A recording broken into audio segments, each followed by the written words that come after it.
花光所有积蓄娶来的新媳妇，怎料竟被调包了。说好的大胸御姐，嫁过来的却是小不点萝莉。看着眼前的小豆丁，夏13不由得有些恼火。御姐变萝莉，这特么不是骗婚吗？你到底是谁？我是赵月容，是夫君的新娘子。你是赵家那个逃荒的小妾带过来的女儿？赵月容低头看看自己瘦弱的小身板，又偷瞄了一眼夏13，明白自己是遭到了嫌弃。夫君，我虽然看起来瘦了点，但是我很会干活的，而且姐姐也说你是个好人，不会嫌弃我的。我特么的都穿越到明朝了，竟然也能领到一张好人卡，说来也能理解。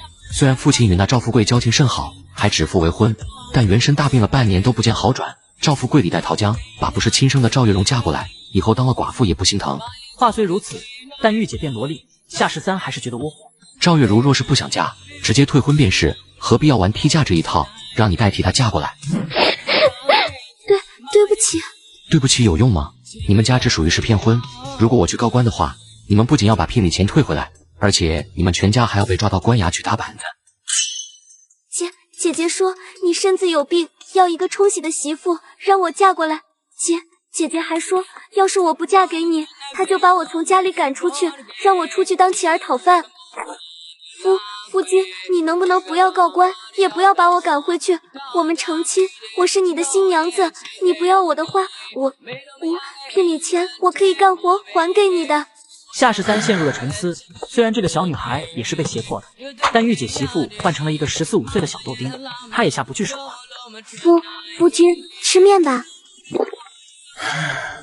你吃吧，等吃完咱们一起去趟你家，把这个事情讲清楚。夫君，我能干活，我会洗衣服，会做饭，我还会织布做衣服，我吃的也不多，很好养活的，能不能不要把我赶回去？夫君。夏13第3次叹了口气，你别哭，我没说要把你赶回去，只是想去你家里把这事问个清楚。可我嫁给了你，这里才是我的家呀。没错，这个年代拜了堂，我的家就成了他的家，不管我把他赶回去也好，还是去娘家质问也罢，他都会毁了。可是这么个未成年少女，就算我什么都不做，也是负罪感满满的，好吧？夫君，能不能不要赶我走？聘礼钱我能做工还给你的。你知道我给你们家的聘礼是多少吗？足10两银子，你怎么还？我对不起，夫君，你把我赶回去吧。我不该骗婚的，我对不起。哎呀，你别哭行不行？被骗的是我又不是你。行，你别哭，我不赶你走，你留下来吧。我真的可以留下来吗？对，留下来可以，但你们这样做是不对的。好了，把眼泪擦擦，然后去把桌上的那碗面吃掉。赵月容回头看着桌上的那碗面，我不饿，夫君吃。不饿你刚才咽什么口水？快去吃吧。可以留着等夫君明天早上吃。现在是夏天，放到明天早上还能吃吗？到时候坏了就只能倒掉了，快去吃吧。说完他不再催促，走到桌边坐下开始吃面。赵月容却依旧没有动另一碗面。是白面面条啊，上面还有鸡肉，真的好想吃。夫君，可以把汤给我喝吗？你喜欢喝汤？可这是我吃剩下的，你要是不嫌弃，就拿去喝吧。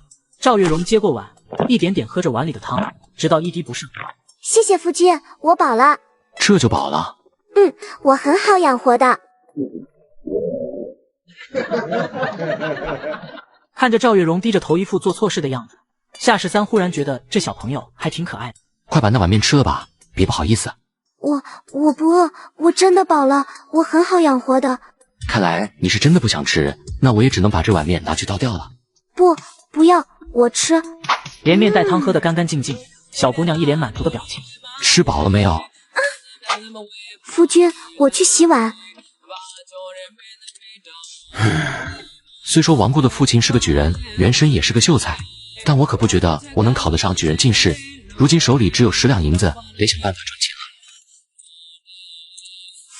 夫君，这是我这些年攒的，是我的嫁妆，夫君拿着。荷包里最多能放10几枚铜板。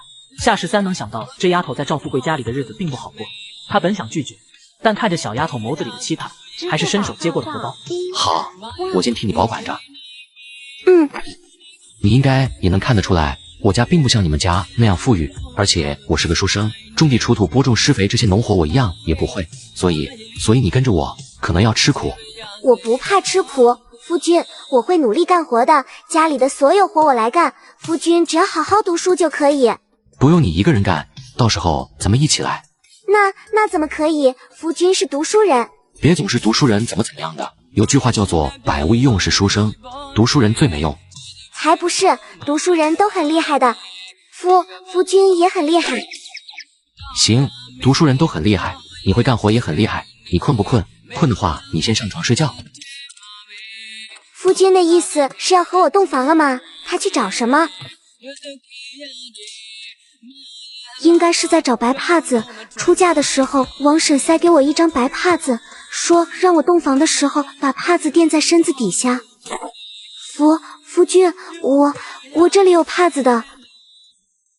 洞房花烛夜，男人却不与妻子同房，只因花光所有积蓄娶来的大胸玉锦，竟然被调高成小豆丁了。夫君，你要做什么去？不洞房了吗？小丫头毛都没长齐，竟然还想着要洞房。洞房的事情以后再说吧。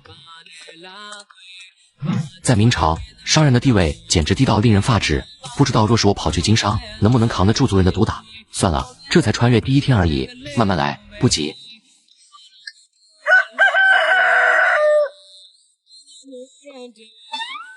夫君，这里有洗脸水，我是来伺候你洗脸的。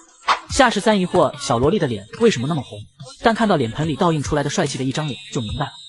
前世若有此等相貌，应聘个月薪10万的男公关都绰绰有余，何至于找不到对象？你刚才是不是在偷看我睡觉？洗漱完，二人坐下吃早饭。小豆丁一个劲儿的喝着碗里的米汤。怎么不吃菜？我不饿，夫君，我是不是又想跟我说你很好养活？既然把你留了下来，那不管你什么样，好养活也好，不好养活也罢，我都不会赶你走的。所以你吃饭就使劲吃饱，锅里的粥还有剩下的这些菜都是你的，你记得把这些全部吃完，不准剩。我要出去一趟。夫君要去哪？京城。出门时天已大亮，夏13走了一段，回头还是能看到自家门口的小小身影。小丫头长得虽说有些稚嫩，但倒是很有妻子的做派，这算是福星千里弃担忧吗？夏13边走边看，起码寻找到了10几种商机，但有的需要大量的银子，有的需要大量的时间，唯一想到的不需要多少时间和银子的只有一种。公子里面请，你需要买什么书籍？我先随意看看。好家伙，这明朝人玩的挺花呀，还带插图，乖，还有这种姿势。怀揣着批判的心情，夏13将这本书上的插画仔仔细细看了一遍。明朝还真是一个小说行业空前繁荣的年代，这帮文人胆子忒大，啥尼玛都敢写，正好便宜我当个文抄工，天下文章一大抄，赚银子嘛，不寒碜。而且写书来卖钱，赚的那叫润笔之资，不算商人，不用遭受族中长辈毒打。从书局出来，夏13买了些日用品，回到村子时，天色已近黄昏，走到家门口，就见村里帮财主家放牛的二妞蹲在自家门口。13哥儿，你家的心腹被族长他们捉去祠堂了。什么？谢谢二妞，我先去祠堂。夏13匆匆往祠堂跑去，二妞本想跟着，看到地上的包裹，又默默停下帮忙看东西。这赵家村怎能这样办事，不嫌难看吗？这简直就是欺到了咱们夏家人的头上，必须要让族长严惩。对，必须严惩。各位叔伯婶子，麻烦让一下，麻烦让一下。夏13走进宗祠，族长外加几名族中老人，还有自己的叔父都在堂中。小媳妇红着眼跪在地上，见过叔公与各位长辈。哼，你是读书人，又有秀才功名在身，见官不拜，老九一个糟老头子怎敢受你的礼？在这个时代，族长比后世一个村里所有的官加起来都厉害，肯定是我遭到骗婚的事情没有第一时间和他说，这让老爷子觉得自己是没把他这个族长放在眼里了。叔公乃是长辈，又是族长，这里自然受得。这次行礼，族长才坦然地受了下来。原来你还当我是族长，是长辈。那我问你，你媳妇被换了个人，这事儿你可知道？知道。既然知道，你昨日为何不直接来找叔公？赵家人这是想做什么？真是岂有此理！居然行此等骗婚之举，简直欺人太甚！把这个女子带着，咱们现在就去赵家要个说法。他们要是不肯认这件事，我夏有德就是豁出这张老脸不要，也要去。说到这，族长斜眼看向夏13的族叔。夏如，你侄子让人如此欺负，还愣着干什么？去写状纸去！他们要是不认，咱们就上衙门告官。赵月荣觉得自己这回是死定了，但是忽然觉得自己身子落在了一个温暖的怀抱。夫君，别怕，有我在呢。各位叔公，此事就此作罢吧，我已经决定让他留下来了。祠堂内外一片寂静，若新婚妻子被换了人，还要忍气吞声，绝对会沦为笑柄。13哥莫要说胡话，走，与叔父一同去写状纸。叔父，我说的并不是胡话，我……夏如，把手放开，让他说下去。族长，你也知道13哥现在生着病，说话不过脑子，许是落下了病根。您别跟他一般见识，而且我说放开他，让他接着说。夏如缓缓地放下手去。夏13，这回没人再拦着你，你尽情地说，让我这个糟老头子听听你想说什么。叔公，这是可以换一个别的处理办法，但是赵月荣不能送回去，我已经答应过要将他留下来，不能失信于人。呵呵，不能失信于人，说得好啊，说得真好啊！你是读书人，是君子，你不能失信于人。而那赵家人是商贾，所以可以破坏婚约，毁坏你的名声。君子欺之一方，读书人就要平白遭人欺负了。我问你，天下可有如此的道理？天下当然没有这样的道理。族长，这事儿绝技不能善罢甘休。对，绝不能罢休。找他们要个说法去。叔公，各位叔伯婶子，我久病不愈，说不定什么时候就一命呜呼。赵家虽然和我父亲有旧，但不肯将亲女嫁过来也是人之常情，能用养女代替，已经算得上是仁至义尽。何况先前娶亲为的是给我冲喜，昨日成亲之后，我已觉得身子大好，看来这冲喜的确有效果。族长让他上下打量了一番，看起来身子果然大好，莫非这误打误撞，还真的娶了个有福的女子。你倒是心善，那赵家不过是看你家中无人，所以才敢如此的欺辱于你，传出去，旁人还以为是咱们夏家怕了他赵家。族长不必担心，名声受损又影响不到科举。13哥如此聪慧，将来定能考取功名，等光耀了门楣，旁人谁敢笑话？此言一出，族长的面容松动了许多。也罢，既然你喜欢这个女子，那便留下吧。只是读书一事切不可放松，我这个糟老头子等着你高中的那一天。你可是咱们族里100年难得一遇的读书种子，15岁就高中院士头名。我一会儿带着族人去一趟赵家，找那赵富贵说道，把一应聘礼都要回来。从此以后，这个女娃和他们赵家再无瓜葛，免得他们将来沾你的光。一切都听叔公的。夏13心里暗暗骂着挑起话头的夏如，考取功名这种地狱级任务骤然压在身上，他感觉自己的人生失去了快乐。男子拜堂成亲后，发现被人骗婚，御姐媳妇变成了小豆丁萝莉，听着她娇柔的嗓音，不由得决定养大了再说。吓坏了吧？哭得跟个小花猫似的。夫君，我来，把头抬起来，张嘴。小丫头迷迷糊糊的张嘴。怎么样，甜不甜？赵月荣低头看到被自己泪水浸湿的衣衫，顿时有点不好意思。夫君，对不起。夫君，你也吃糖，很甜的。不用说对不起，这糖是专门买给你的，你若是喜欢吃，我下回出门再给你买些回来。不要，饴糖很贵的，夫君以后不要买了。银子是赚出来的，又不是省出来的，没必要在这些上面节省。好了，刚才跑得匆忙，我把大件的包裹都扔在了院门口，咱们赶紧回去，免得让别人捡去了。第二日一早，夏13就坐到书桌前，考虑应该写什么。这个时代小黄文好像特别流行，不知道写乡村春色有没有市场，不过终究不太体面，写什么呢？有了。对不住了，金老爷子，生活艰难，借一步说话。或许是穿越者福利，夏13前世看过的书，上面的文字一行行清晰无比的出现在脑海。夫君，喝点水吧。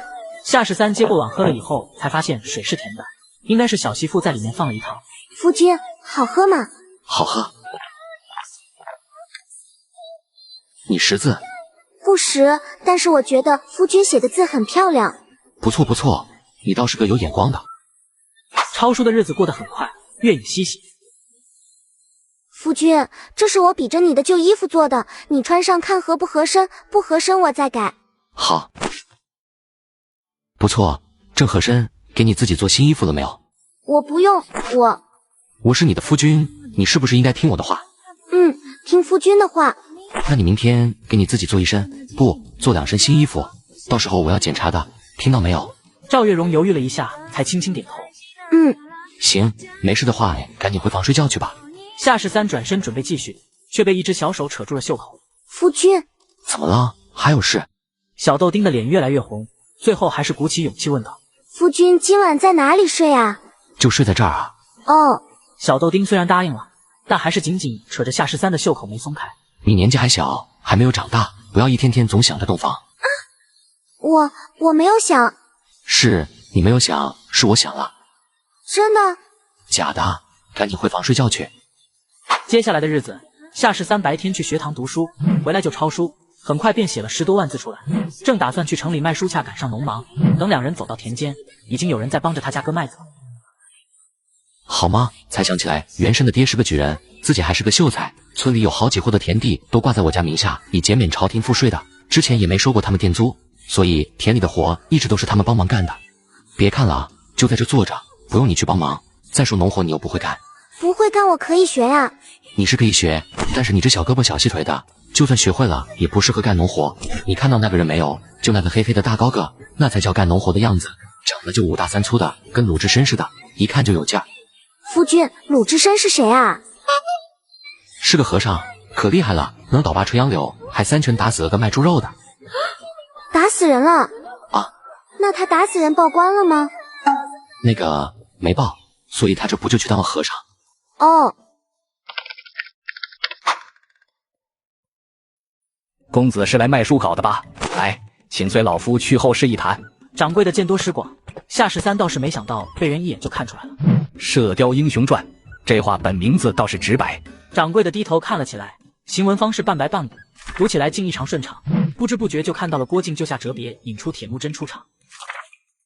没了，怎么没写完就拿过来了？还尼玛断在这种地方，这不是断章狗吗？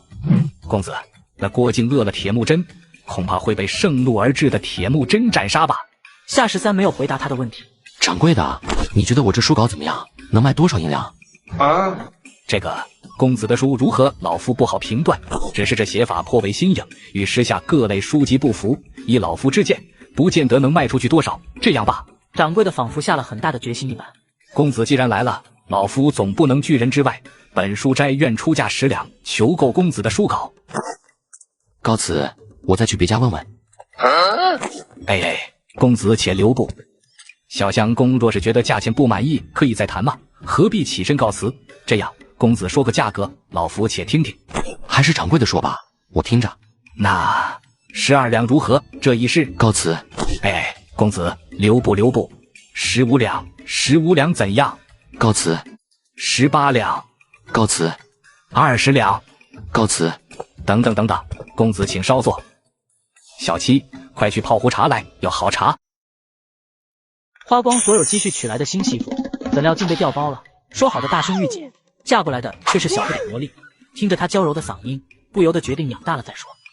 公子啊，实不相瞒，你这书稿确实不错，但20两已是极为公道的价钱。老夫这个书斋曾开出过的最高价，也就是30两纹银。这样吧，就按最高价约你30两，再高的话，老夫实在是心有余而力不足。毕竟老夫只是个掌柜，不是东家。等等等等，小相公，我知道你很急，但是你先别急，老夫就替我家东家做回主，再多给你5两，一共35两，就当是结个善缘。公子以为如何？夏13琢磨了一会儿，一口价50两，到时候后面第2卷、第3卷、第4、5、6、7、8、9、10卷，我也都和你们书斋合作。掌柜的顿时犯了难。听这意思，这书会很长，长了当然好，但若按50两算，后面出个10几20卷，岂不是得上千两？最多36两，老夫也不和公子推诿。行人的话本都是写完之后才拿来售卖，篇幅大多都是10余万字，我们往往也只是给10几20两的价格。像公子这般8、9万字就给36两的，绝对是天价。何况后面的内容若是不如第1卷，或者每卷字数少的话，放心，后面的内容只会更精彩。担心每卷字数不定的话，不如咱们直接按字数算钱。按字数算钱？对啊，比如1000字1两银子，这样最公平，少不了你的，也多不了我的，多好。这个法子倒是不错，只是这1000字该给多少合适？按我开价36两的话，就按小相公说的，1000字作价4000银子如何？4000多难听，死啊的，6000吧，66大顺，吉利。就4000。要不这样，你我各退一步，5000银子，1000字5000银子。掌柜开始心算，发现有些亏，但也没再拒绝。罢了罢了，就按公子的意思，5000吧。拢共是82567个字。那一共就是41两5钱。为何是41两5钱？莫非那500余字？对呀，45入5当然要算作1000了。他可能小赚，但老板绝对不亏。从书斋出来，已然过了午后。夏13找了个小摊解决午饭。边关600里加急文书，前人速速让开。嗨，恐怕又是那鞑靼犯边了。是啊，前2个月也是这般的600里加急，那鞑子委实可恨。我那小说里有郭靖为成吉思汗效力的情节，也不知会不会惹祸上身。应该没啥，郭靖效力是因为知恩图报，加上后面也因为阻止铁木真攻宋而决裂。书里宣扬的都是侠之大者，为国为民，绝对是正能量的。而且连《金瓶梅》《水浒传》这种艳情造反的书都能摆在书斋出售，我这怕个什么？回到家，夏13当先就看到几只小鸡仔在院里来回踱步，不见赵月容的身影，便转身进了灶房。夫君，你回来了。锅里煮了什么？历史。夏13想了会才想起来，历史就是用小麦人煮的粥，并不常见，因为要煮很长时间，会消耗更多的柴火。煮粥怎么不用粟米？家里没有粟米了呀。夫君今天出去买了吗？我忘了，这些天先吃历史吧，等下回我去京里的时候买些粟米回来。小豆丁闻言有点心疼自己的柴火，来，低头。赵月容下意识低头，察觉发间多了什么东西，不由得伸手去摸，接着便好奇地取下那只银簪。待看清以后，顿时抬头看看夏13，又低头看看银簪，往复几次，忽然眼泪开始打转。停，打住，别哭，好端端的，你哭什么呀？我想我阿娘了。你娘也有个跟这一样的银簪子？没有。赵月容只是想到了阿娘临终前，伸出手想摸自己的脑袋，但伸到半空就垂落了下去。她知道阿娘是放心不下自己，但现在她嫁给了夫君，过得很幸福，夫君还会买簪子送给自己。如果阿娘能看到，她该多开心啊！好了，别哭了，再哭就不好看了。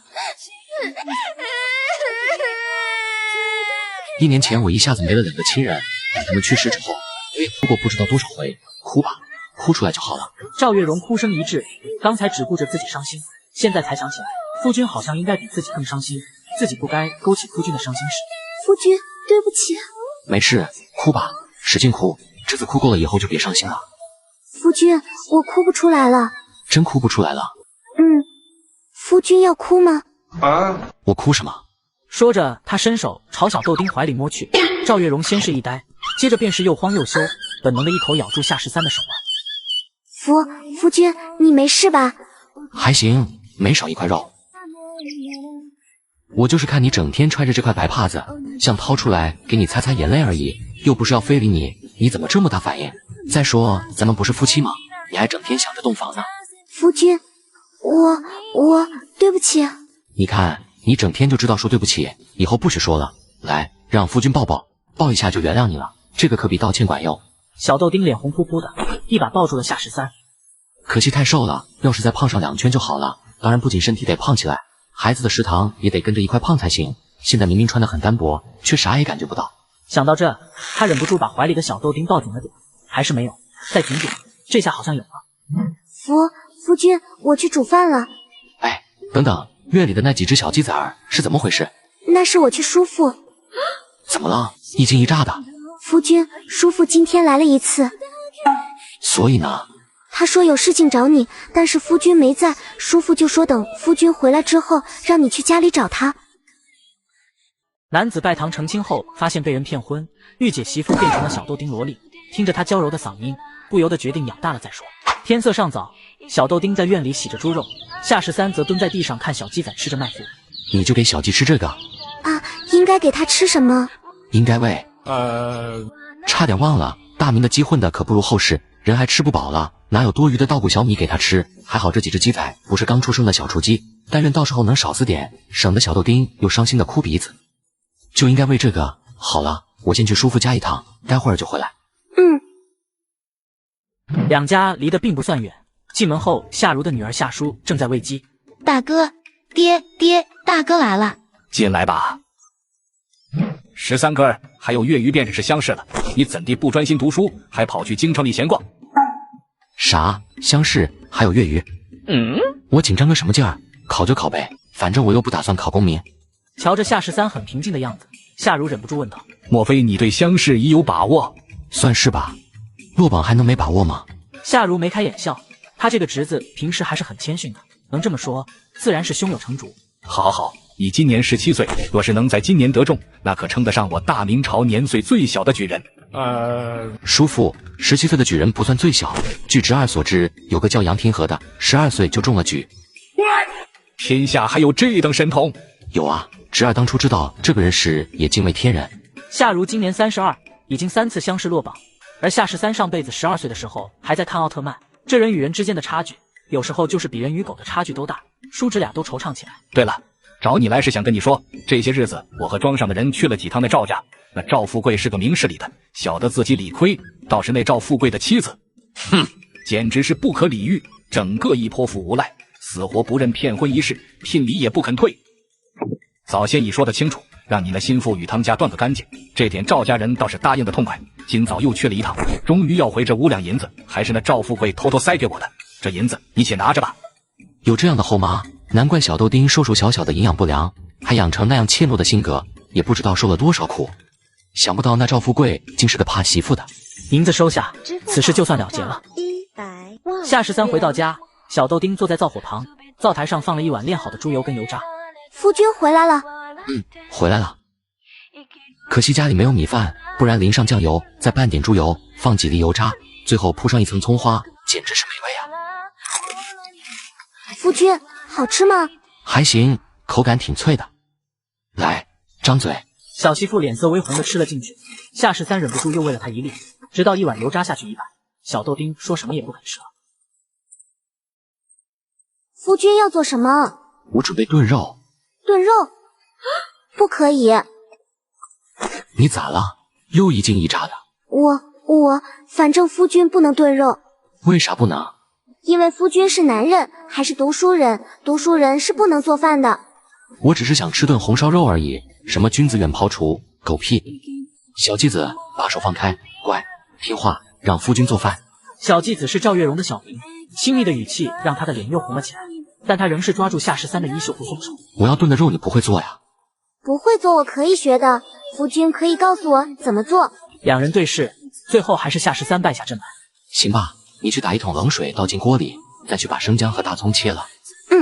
小萝莉肉眼可见的变得开心，噔噔噔就跑到外面打水去了。这大明的小姑娘都这么爱干活吗？夫君，好香啊！香是肯定的，也不看看是谁教的。夫君，我觉得熟了。可以了，去把盐巴拿过来，现在往锅里放盐。夫君，要放多少盐啊？这么一大锅肉呢，多放点。够吗？不够。够吗？再放。这下够了吗？来，你把盐巴给我，我自己放。不行。我就放点盐又不算做饭。算。行吧行吧，那你来放，多放点，别抠抠搜搜的，还放刚才这么多。啊，夫君，盐很贵的。没事，盐没了咱们再买。可是。没有可是，快放，你听不听夫君的话？听。那就再放。哦。小豆丁极其心疼的又掏出一块丢进锅里。奶奶的，我就说为啥吃饭总觉得没味儿，原来是小萝莉做饭舍不得放盐。一顿饭两人都吃得很满足。赵月荣想起出嫁前姐姐劝自己替嫁说的话，你还别不想嫁，说不定你这嫁过去还能过上好日子。他知道这不过是姐姐说的好听而已，但现在他真的过上好日子了，就是有一点不好。夫君总是不肯和我洞房，该怎么办呢？以前小丫头放的盐少到没觉得，今天放盐多了点，就察觉出苦味来了。只是现在细盐都是狗大户和达官贵人才能吃上，我得好好想想粗盐是怎么提纯成细盐来着。男子拜堂成亲后，发现被人骗婚，御姐媳妇变成了小豆丁萝莉，听着她娇柔的嗓音，不由得决定养大了再说。好了，你洗澡吧，我先出去了。啊？可平日里都是夫君先洗的呀。谁先洗不都一样，快洗吧。夏13没等小媳妇洗完，在院子里就冲刺起来。等她洗完，赵月荣也从柴房走了出来。夫君，我洗好了。夫君怎么在院里就洗了？我是男人，又不怕被人看到。小萝莉刚洗完澡的脸蛋红扑扑的，更显得长相甜美可爱，也不知是不是错觉。夏13觉得这小豆丁的身材似乎没有之前那么干瘪，甚至都拥有了小山丘。他今年才15岁，我怎么能这么禽兽？别在那站着了，赶紧回屋去，小心着凉。小萝莉没有挪窝，反而向夏13这边走来，接着就伸出手，很熟练地抓住了夏13的衣袖。这大概成了小萝莉的独有方法。这是又要逼我洞房了，小鸡子啊，小鸡子，你不能这样考验干部，哪个干部也经不起这样的考验啊！夫君，你晚上睡觉冷吗？现在是夏天，明明是秋天了，但天气还挺热的。小豆丁不说话也不放手。小鸡子啊，我不是说过吗？你现在年纪还小，身体还没发育成熟，太早洞房对你身体不好。已经很熟了。你还没熟？赵月荣觉得夫君是在敷衍自己，他偷偷摸过自己的身上，明明已经很熟了，所以他鼓起勇气抬头。夫君，我熟了。所以你非要今晚洞房？嗯。那你看这样行不行？咱们各退一步，比如先睡在一张床上。赵月荣仔细想了想，才点头。好。这角色定位好像有点不对劲，自己怎么像是被强迫的？不是像，明明就是。夫君，床铺好了。行，你睡里面，夫君睡外面。哦。刚刚还很有勇气的小豆丁上了床，却羞羞怯怯的不敢看他。现在知道害羞了。见他不搭话，夏13摸了摸他的脑袋，刚一触碰，小萝莉就紧张的颤抖一下。明天把我那个房间的褥子和被子全搬过来，垫在底下，这样能软和点。夫君是嫌这个床太硬吗？硬倒是谈不上，只不过软的床睡起来更舒服。可是我听人说床太软的话，睡久了会腰疼，还是硬的好。你喜欢硬的？若听到这话的是后世的女孩，此时两人说不定就要把车开往天际。可惜赵月荣只是个天真单纯的小萝莉。我以前睡的都是硬床，没睡过软床，但我觉得现在的这个床很软，睡起来很舒服，我喜欢睡这个。硬木的床榻上只铺了一层褥子，但已是他口中的软床，这让夏13明白小豆丁在赵家的床铺可能只有一层薄薄的褥垫。夫君，你瞌睡吗？还行，你瞌睡了？没有。赵月荣扭头看了看夏13，见他正盯着窗外，悄悄地伸手从怀里摸出那张白帕子，慢慢地垫到了自己身下。察觉到被窝一直有动静，夏13纳闷地掀开被子，小豆丁屁股底下的那一方白帕子特别显眼。夫君，我这是……你晚上睡觉还尿床？啊？我不尿床，这是洞房用的。洞房？成亲第一天的时候，小丫头有说过白帕子，夏13知道她整天都揣着这方白帕子，原以为这就是姑娘家的手绢，此时才想起来这古代的习俗。你是不是以为两个人睡在一张床上就算是洞房，然后就能生小孩了？我没有，我知道光是两个人睡在一张床上是生不出小孩的，要脱了衣服睡在一张床上才行的吗？我又不是什么都不懂的小孩子。哦，他明白就好，省得等真正洞房的时候还得教他，弄得跟怪叔叔似的。他却不知小萝莉的明白仅止于脱了衣服而已，白帕子是王婶交代的，他也不明白为什么要垫白帕子，不过也没细想。等夫君睡着以后，我就悄悄地扒光他的衣服，然后也脱掉我的，这样就能有小孩了。夏13醒来时，就见小媳妇在床边拿着一根长布条，在身上一圈一圈的缠。真是的，昨天晚上怎么睡着了？今天晚上可不成，一定要熬过夫君才行。小丫头刚才好像是在束胸，这可不行，本来就不大，还天天拿根布条勒着，以后孩子怎么办？自己怎么？不行，必须得改掉她这个恶习。吃过早饭，赵月荣背起竹篓，准备去后山砍柴，顺便摘点野菜。小继子，怎么了，夫君？你有事吗？你先别急，我有话和你说。小丫头扬起脑袋看看天色。那夫君你快点说，我要赶紧去后山，不然柴火就被别人捡完了。你又惦记你那点柴火，我都跟你说多少遍了，不用去后山捡柴火。可是我不捡的话，咱们就得买别人的柴火了。你捡的那点，后面不是也需要买吗？但是可以少买点啊。能少买多少？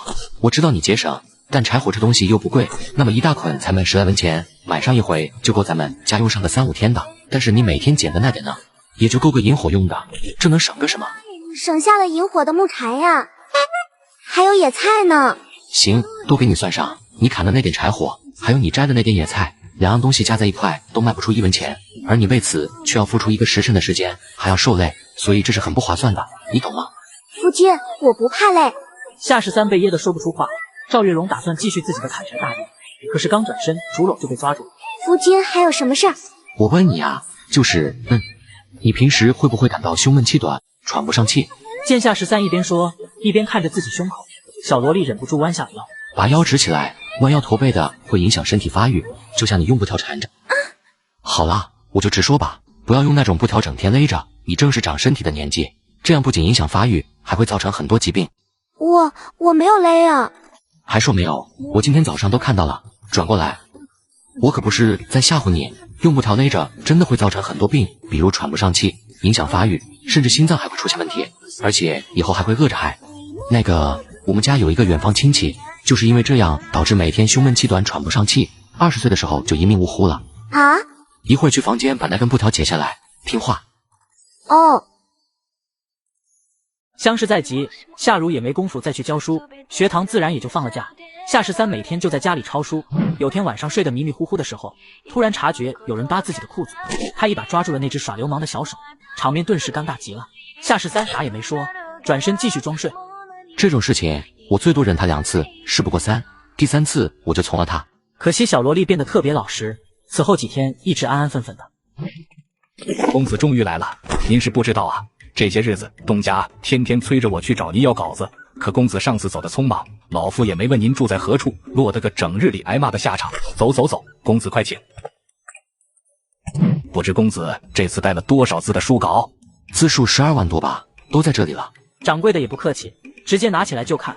郭靖下江南结识黄蓉，遇到洪七公学习降龙18掌，更加神奇的武功招式让掌柜的大开眼界。一直到郭靖与梅超风对决，引出戴面具的青山怪客，露了一手神乎其神的弹指神通。又断在这种地方，我有一句马买批，不知当讲不当讲。公子，你家中可还有余下的书稿？没了，赶紧算钱吧，我着急走。好，公子稍待。掌柜的拿出算盘，吧嗒吧嗒的算起来。夏13则是纵横字数相乘，减去空行，很快就搞定了。约莫10来分钟后，60两银子到手。夏13买了米面肉跟盐巴回了家。当色如白雪的盐块出现时，小萝莉在旁边都惊呆了。很快就到了相识的日子。吃的就别塞了，到时候我和叔父再经常买点就行。哦，在家乖乖等着，等夫君给你烤个芥鱼。好。这个傻丫头，还真是我说什么她便信什么。没想到你还知道芥园是什么呢？我不知道啊。怎的这般慢？快随叔父上车，咱们要赶紧赶到京城。今时可不同往日啊，相识在即，入住客栈的人多，若是去得晚了，恐怕连住的地方都找不到。你是头一次参加乡试，叔父给你讲讲这其中的规矩。叔侄俩进到京城，寻了好几家客栈，却都已客满。不该如此啊，往年我这个时间来都有客房的呀。这断然不是什么吉兆，恐怕这次又要。叔父莫要说丧气话，前面还有一家客栈，咱们再过去问问，说不定有呢。两位客官可是来赶考的，真是巧了，本店恰好还有2间上好的客房，专是给2位这样赶考的相公预留的。好，我们要了。好嘞。不过客官，这个客房的价格可能有些贵。不妨事，相识在即，客房本就紧俏，贵些也是应当的。有客官这句话我就放心了。不瞒您说，我这人从小就眼尖，刚才打眼一看，我就晓得您2位今次是能高中的，断然不会像那些人一样被这5两银子的房价给吓跑。你说多少银子？5两啊。你再说一遍，多少？你看客官嫌贵了不是？您是有所不知啊，这2间客房可是大有来头。前几年在此下榻的相公可是直接中了举人，便连会试也是中了。而且咱家的这处客栈离公园最近，不到1盏茶的功夫就到。你们这是坐地起价？您刚才自己也说贵些是应该的。可你们是干客栈的，又不是干强盗的。罢了，叔父，现下也找不到别的住处，5两就5两吧。这2间房我们要了。除了价格太贵，隔音太差之外，夏13对这间客房还算满意。平时客房一天不过10几文，好的几十文钱，现在却要5两银子，能住到相识结束也才算10来天的房钱，平均一天就要500文了，不知道翻了多少倍。这次出门总共也就带了10两银子，没想到第一天就剩了些零钱铜板，还好这几天在家里又抄了10几万字，得赶紧去书斋换点银子。夏13揣好书稿准备出门。13哥，这是叔父这次出来带的银两，拢共4两多的碎银，你先拿着，剩下的咱们回去再说。叔父，你这是干什么？这房钱咱们谁开不是都一样吗？让你拿你就拿着。怕夏13再给他塞回来，夏如话一说完，便转身又回了屋子。算了，等回来再想办法还点叔父。第3次来到穗雅斋，书斋里的书生多了不少，柜台后的掌柜却不是原来的那个。可是川公子，川岳非我意，正是夏13的笔名。公子里面请。很快一摞书稿已被中年男人翻到尾页。公子大才啊，就是这个话本截断处，依然让人觉得这心里难受的紧。写小说嘛，不当断章狗怎么能引人打赏？字数核对好，中年人从柜台取出80多两给夏13。告辞。公子请留步。还有事吗？是这样，公子上次来的时候，曾用过一种奇特的算法来算字数，是在纸上画出那种。那是算式。原来那个叫算式，我听陈掌柜说，公子用这种算式计算时颇为迅速，比算盘都要快上许多，所以在下有个不情之请。你想学？不敢。这种奇特的算式，想必是公子的不传之秘，在下只是想见识一下，不知。没问题，取支笔来。你瞅我干啥？出题呀！出题？对呀，你不出题我怎么给你演算？比如多少乘以多少，除法也行。那个99哥你应该知道吧？9981就是9乘9等于81。在下醒得。那457与682相乘，敢问结果几何？夏13低头算起来，不过10几息的功夫就已经算出来了。311674，不知结果可对？真是神奇啊！公子算得准确无误。没错就好。那我走了呀，你赶紧给这2位公子结账吧。夏13转身离开，然而出书斋门就又被人喊住了。还望小兄弟留步，方才的算式我想再请教一下。兄台怎么称呼？我名王守仁。王守仁，明朝有13香吗？你是王阳明，知行合一的王阳明。王阳明是谁？还有这知行合一又是什么？知行合一。王守仁忍不住开始琢磨，眼中再无一物，只剩下了那4个字：王兄、王哥、王舍人。很快夏13察觉王守仁有点不对劲。完了，我好像把王舍人给弄疯了。现在是大明弘治14年，距离王阳明农场悟道还有整整7年，这咋搞？人都疯了，还能当圣人吗？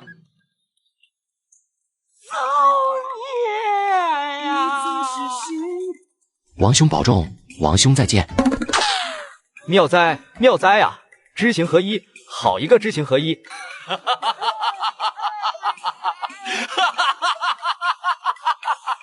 如此格物穷理一道，似乎可见通透。这里便是。敢问小先生，这里在何处？为何物？人呢？过了2日，乡试轰轰烈烈的开考了。诸位生员肃静，听口令，准备列队入院。莫要紧张，左右不过是乡试，这次不中，下回再考便是。这话与其说是安慰夏13，倒更像是说给他自己听的。考试开始，一个差役举着题目牌子走遍考场。非礼弗为，看字面意思就是不要非礼别人，可这是考八股文啊，又不是写小作文，我怎么会嘛？然而此时脑海却突然浮现出了一段话：语出孟子，非礼之礼，非义之义，大人弗为。这好像是原主的记忆啊，只是这题目出处找到了，怎么破题呢？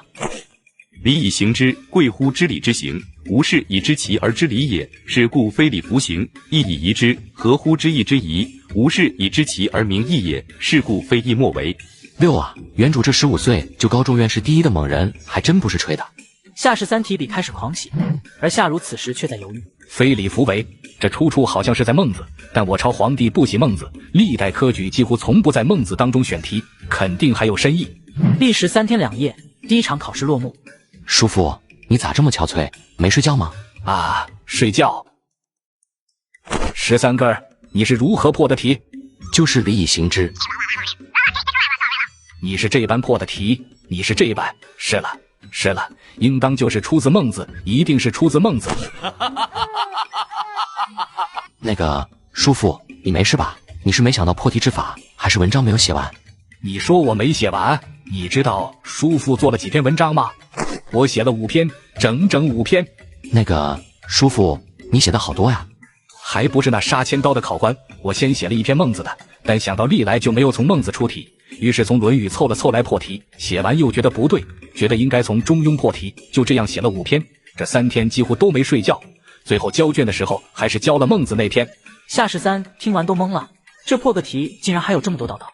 不过按我猜想，这次的其他考生也定然是拿捏不准题目，大多数人可能都往《论语》《中庸》或是大学里找原句破题。如若考官果真出的是孟子，那我们这次中举便10拿9稳了。历时9天6夜，3场终于考完。叔侄俩回到夏家村，没进村就看见村口围了一群人。夫君，你回来啦！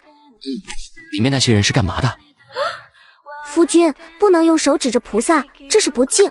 菩萨？夏氏三盯着被围着的那帮人，领头的穿了件道袍，怎么看也不像是菩萨呀。那个老爷爷是菩萨转世，稍后我们一同去拜拜，让菩萨保佑夫君中状元。这是骗人的。才不是，乡里人都说可灵了呢。前2天隔壁庄子有个人得了重病，就是被这位菩萨给治好的。夏氏三也不跟他争辩，看向他怀里抱着的小鸡，闭着眼睛一动不动的，大概是死了。你这鸡是准备给那老道菩萨的？不是，一会儿我们还要求菩萨，让他帮我们把这只鸡给治好。这鸡已经死了吧？没死，还有一口气呢，有菩萨在，肯定能治好的。夏氏三伸手在鸡身上摸了摸，这都凉了。赵月荣低头感受了一下小鸡的温度，现在死了，但是没有关系，菩萨这么厉害，肯定能把小死鸡救活的。菩萨这么厉害，肯定能把小死鸡救活的。那你去跟那个老菩萨说一声，让他帮咱们把死鸡救活。现在不行，前面正有人在求菩萨。老菩萨，我最近总感觉周身不得劲，肩膀酸痛，脖子也难受，像是被什么重物给压着似的。老头闭目沉吟一会儿，像是在感应着什么。大的邪祟，本座面前仍敢放肆，还不速速退去！菩萨爷爷，我不是邪祟，我不是邪祟啊！家师不是说你，而是说你身上的那个邪祟。我身上的邪祟，那不就是说？不错，你被邪祟缠上了。农夫身子都开始站立起来。哼，敬酒不吃吃罚酒。我叫一向慈悲，往常绝不会对那些孤魂野鬼出手，毕竟他们也甚是可怜。但这位施主被邪祟缠身，本座说什么也要管上一管。还请大家往后退，家师要施法了。夫君，你快看呀，菩萨要施法了。看着呢。本以为可以说服他，没想到还是要动用这一身功力，拼着损耗去将其灭杀，实在是有伤天和呀。说完，他拿起桌上的桃木剑，沾起一张黄纸，转身直指农夫，剑尖上的符纸忽地燃起火来。菩萨显灵了，菩萨显灵了！说好的菩萨呢？这他妈活脱脱一个道士好吧？这倒是莫不是白莲教的。夫君，怎么了？夫君，我们也跪下来拜拜吧。不用拜，菩萨是放在心里尊重的，不需要搞这些形式主义。所谓心诚则灵，明白吗？哦。赵月荣虽然很想磕个头，但夫君说的肯定是对的。想到心诚则灵，他不由得闭上眼开始许愿：保佑夫君考上状元，保佑夫君身体健康，长命百岁，保佑夫君早点和我洞房，然后给夫君生几个孩子。刚才许的愿望好多呀，菩萨听到会不会嫌我贪心呢？本座已将邪祟灭杀，其残破的神魂就扔在这铜盆之中焚烧殆尽。你现在且试试，看看自己是不是觉得周身舒服了许多。农夫活动了一下脖子，又抬胳膊，真的舒服了许多，一点都不觉得脖子沉重了。多谢菩萨爷爷救命，多谢菩萨爷爷救命。老乡不必如此，本座只在济世救人。菩萨爷爷，您这是咋了？不妨事。师傅，您怎么又说不妨事？您转世降生，本就没有带多少法力，刚才诛杀邪祟，还有前些日子帮着治病救人，这些造成的损耗可不是寻常药物能补回来的。纳上了年份的人参、黄金，哪样不是个顶个的贵？何况您帮助乡邻还分文不收，您看您现在又可成了这个样子，若是不赶紧补身子，弟子真怕。你怕什么？难道你是想让我向这些村民要钱，然后拿去买什么人参黄金吗？好家伙，原来是在这等着呢。我和你说过多少遍，本教只求慈悲为怀，济世救人。难道我诛灭邪祟、治病救人是为了挣银子吗？可您损耗的这般严重，没有银子，弟子们怎么给您买药啊？没银子就不买，休要再多言。难道你想陷我于不义吗？菩萨爷爷，俺就是个种地的，家里也没有啥钱，这些银子您拿着，收回去，本座不要。多谢老乡，我这个做弟子的帮忙收着。逆徒退回去，不然按教规处置。不退，师傅要处置便处置吧，这银子徒儿总归是要收的，不然拿什么给师傅买药？是啊，菩萨爷爷您就收了吧。对啊，师傅，师兄他这也是为了您啊。你们这是要陷我于不义啊！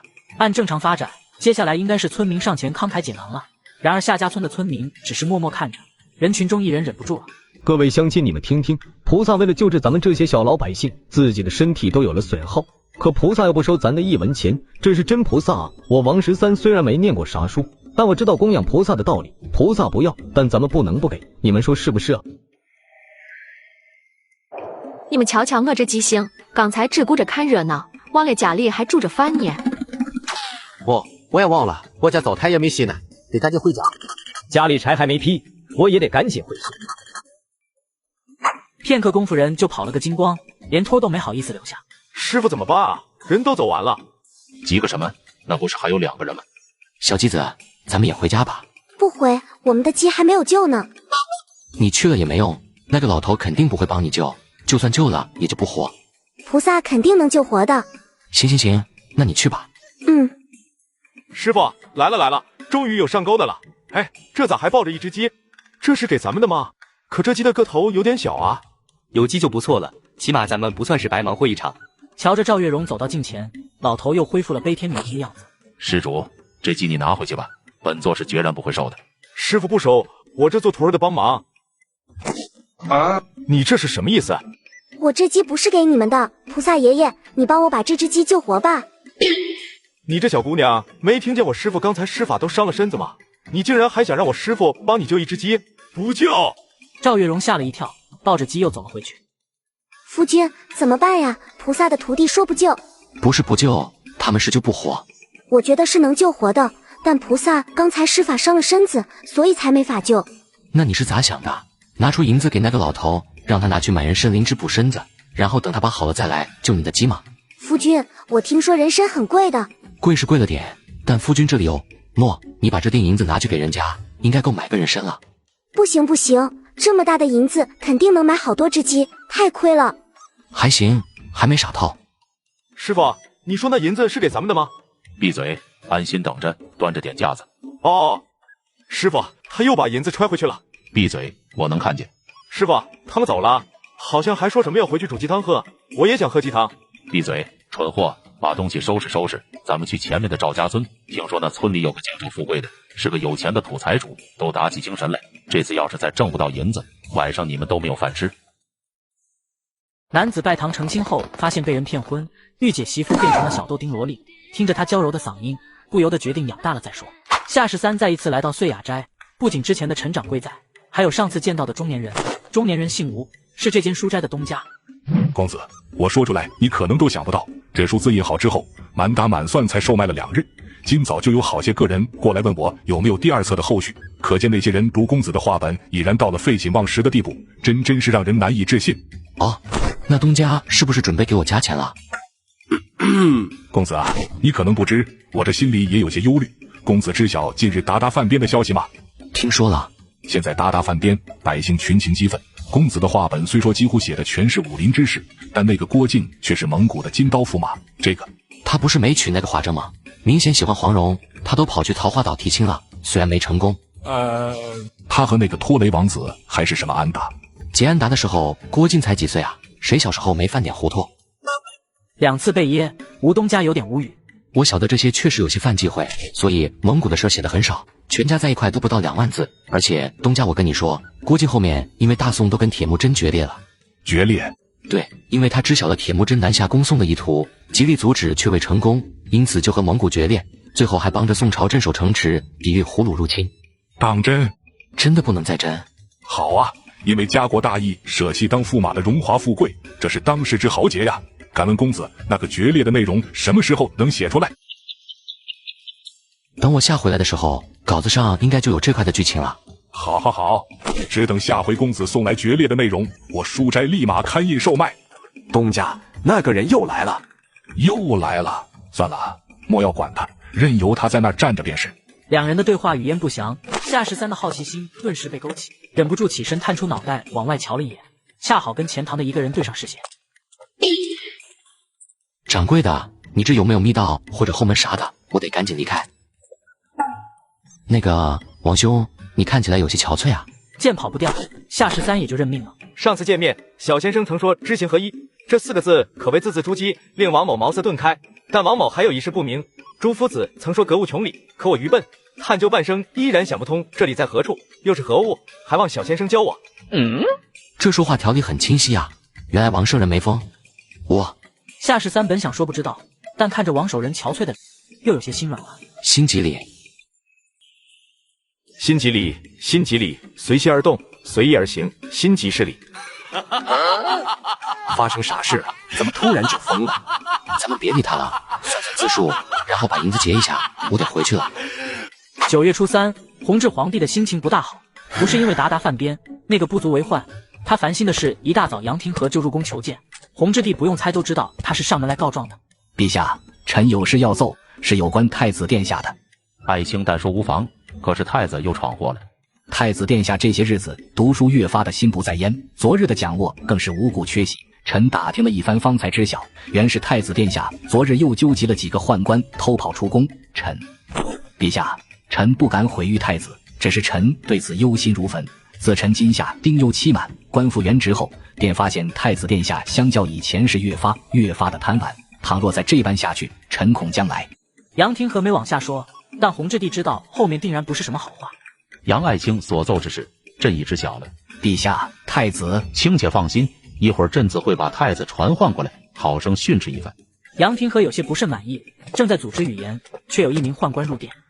皇爷，左春芳左御德李民恭请圣安，并问陛下何时放榜。宫院那儿已有不少生员在候着了。区区乡试的名录，大明其他皇帝是绝对不会看的，但弘治皇帝为了显露他对国家选才一事的重视，每次必看，尽管只是走个过场。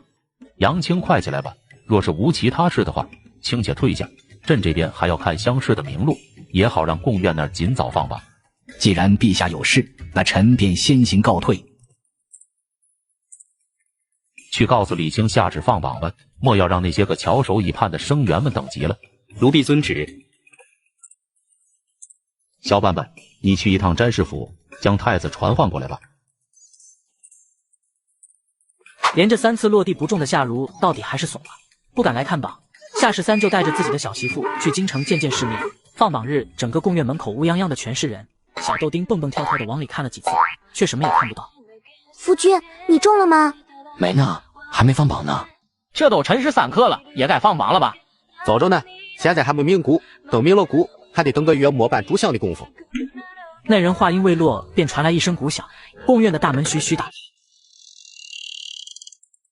男子拜堂成亲后，发现被人骗婚，御姐媳妇变成了小豆丁萝莉，听着她娇柔的嗓音，不由得决定养大了再说。夫君，中了吗？中了吗？夏世三抬头一个个名字看过去，没有我的名字，也没有叔父的。啊什么？这个是伪榜，后面还有榜没放出来呢。中了，我中了，哈哈，我中了。这位仁兄，敢问你的破题点出何处？孟字，我用的是孟字，我当初就说点出孟字，尔等不信，竟还踹我。贡院前面顿时骂声一片。李民，我入你母亲，我国朝资兴科举，迄今130年，乡试何曾用过孟子？老匹夫，简直欺人太甚！夫君，那个叫李明的人是这次乡试的主考官，应该是很大的官吧？这些读书人的胆子好大呀，连大官都敢骂。李大人，外头这会儿有不少的生员状若癫狂，正在对着您破口大骂，说您出题居心叵测，还问候您令堂大人。岂有此理！这些生员真是连读书人的体面都不要了。慌个什么？任由他们骂去。那帮秀才懂个什么？乡试抡台大典本就于四书中选题，点出孟子，何来的居心叵测？老夫行得端坐得直，无愧于心，就算是当面对质，亦能变得他们哑口无言。那大人可否要出去与他们论上一论？有不少世子嚷嚷要您出去呢。哼，此等有失体面之事，老夫不去。此时，第2张被称为虎榜的榜单也张贴了出来。夫君，你别蹦了，夫君这样举着你慢慢看。赵月容脸蛋发红，虽然他认得的字不多，但夏如和夏世三这几个字他是知道的。怎么样，榜上面有没有我和叔父的名字？有了，夏如，夫君是叔父的名字在上面。那你再找找，看上面有没有夫君的名字。手榜张贴了。夫君，这个手榜是不是有结缘的那个呀？对，手榜被称作龙榜。闻言，赵月容也不在之前的榜单上找了，因为夫君说过他要考个解元回来。夫君，中了，你是第一，是解元。正当此时，2个衙役带着一群人敲锣打鼓而来。夏13扛着小豆丁就埋头狂奔。头，解元老爷跑了，咱这洗钱还咋要？跑就跑吧，跑得了和尚跑不了庙，咱上他家里要去。夫君，我们为什么要跑啊？刚才那帮敲锣打鼓的人，你看见没有？那是来找咱们要钱的。啊？要钱的？对啊，走吧，咱们找个客栈先住上几天。住客栈？咱们不回庄子里和乡亲们报喜吗？你怎么傻乎乎的？你想想，夫君现在中了举，而且中的还是解元，这会儿肯定有不少暴露人拿着包贴奔着咱家去了，还有那些个要洗钱的人，指定也去了不少。这帮人都要给洗钱，按规矩咱又不能不给，这里外里的得多少银子？所以啊，咱们先找个客栈住上2天，家里只有咱们俩人，那些人去了以后找谁要去？这银子不就省下了吗？但是我们找个客栈住1天就够了，为什么要住几天？万一那帮人不死心，蹲在咱们家门口死等咋办？多住几天保险一点。哦，夫君想得好周到啊，我怎么没想到？难道真跟夫君说的那样，我是个傻的？黄昏后，挨了一顿训斥，又听了半天课的太子朱厚照回到东宫。殿下，今儿个的经言怎地这么长时间？可让奴婢们好等。不要提这个，本宫不想回忆。说完又想起了什么。对了，你们谁今日出宫去了？可曾去过贡院？快给本宫讲讲那些秀才骂李师傅的盛况。几个太监面面相觑，最后2个太监上前一步。殿下，奴婢俩人今个跟着采买司的人出宫了一趟，但没有去贡院那边。没去？那你们出宫干嘛了？殿下，奴婢们自然是去采买去了。这贡院虽然没去，但奴婢们给殿下买了个好东西。狗奴才，不知道本宫最不喜欢读书了吗？竟然给本宫带了本书回来，还敢说是好东西？本宫看你们是想讨打。来啊，把这2个狗奴才给本宫吊到树上，吊上一个时辰。殿下容奴婢解释，这不是书啊，这不是书。这特么不是书是什么？你还敢侮辱本宫的智商？去，把他们吊到树上，吊上1夜。殿下，这真不是书啊，这是画本，是消遣用的。消遣用的？对，消遣用的。奴婢们今日出宫，发现京里许多人都在议论这个画本，那些酒馆茶楼的说书人也竟是在说这本书。奴婢们听了一耳朵，觉得殿下应该喜欢，这才买了一本，想着献给殿下。画本是什么？就是殿下你以前看过的《三国演义》，那个就是画本。哦，朱厚照的情绪来得快，去得也快。《射雕英雄传》。朱厚照打开书，发现用词直白，确实不是那种满篇知乎者也的书。对了，把这2个奴才给本宫吊到树上，吊个2炷香的时间，跟着出宫采买，居然连贡院都不去，真可恶。夏13这2天有点不安，因为《射雕英雄传》在京城大火，里面有郭靖跟蒙古人混的剧情，所以很多人都在骂他。不知你有没有读过一本名叫《射雕》的画本？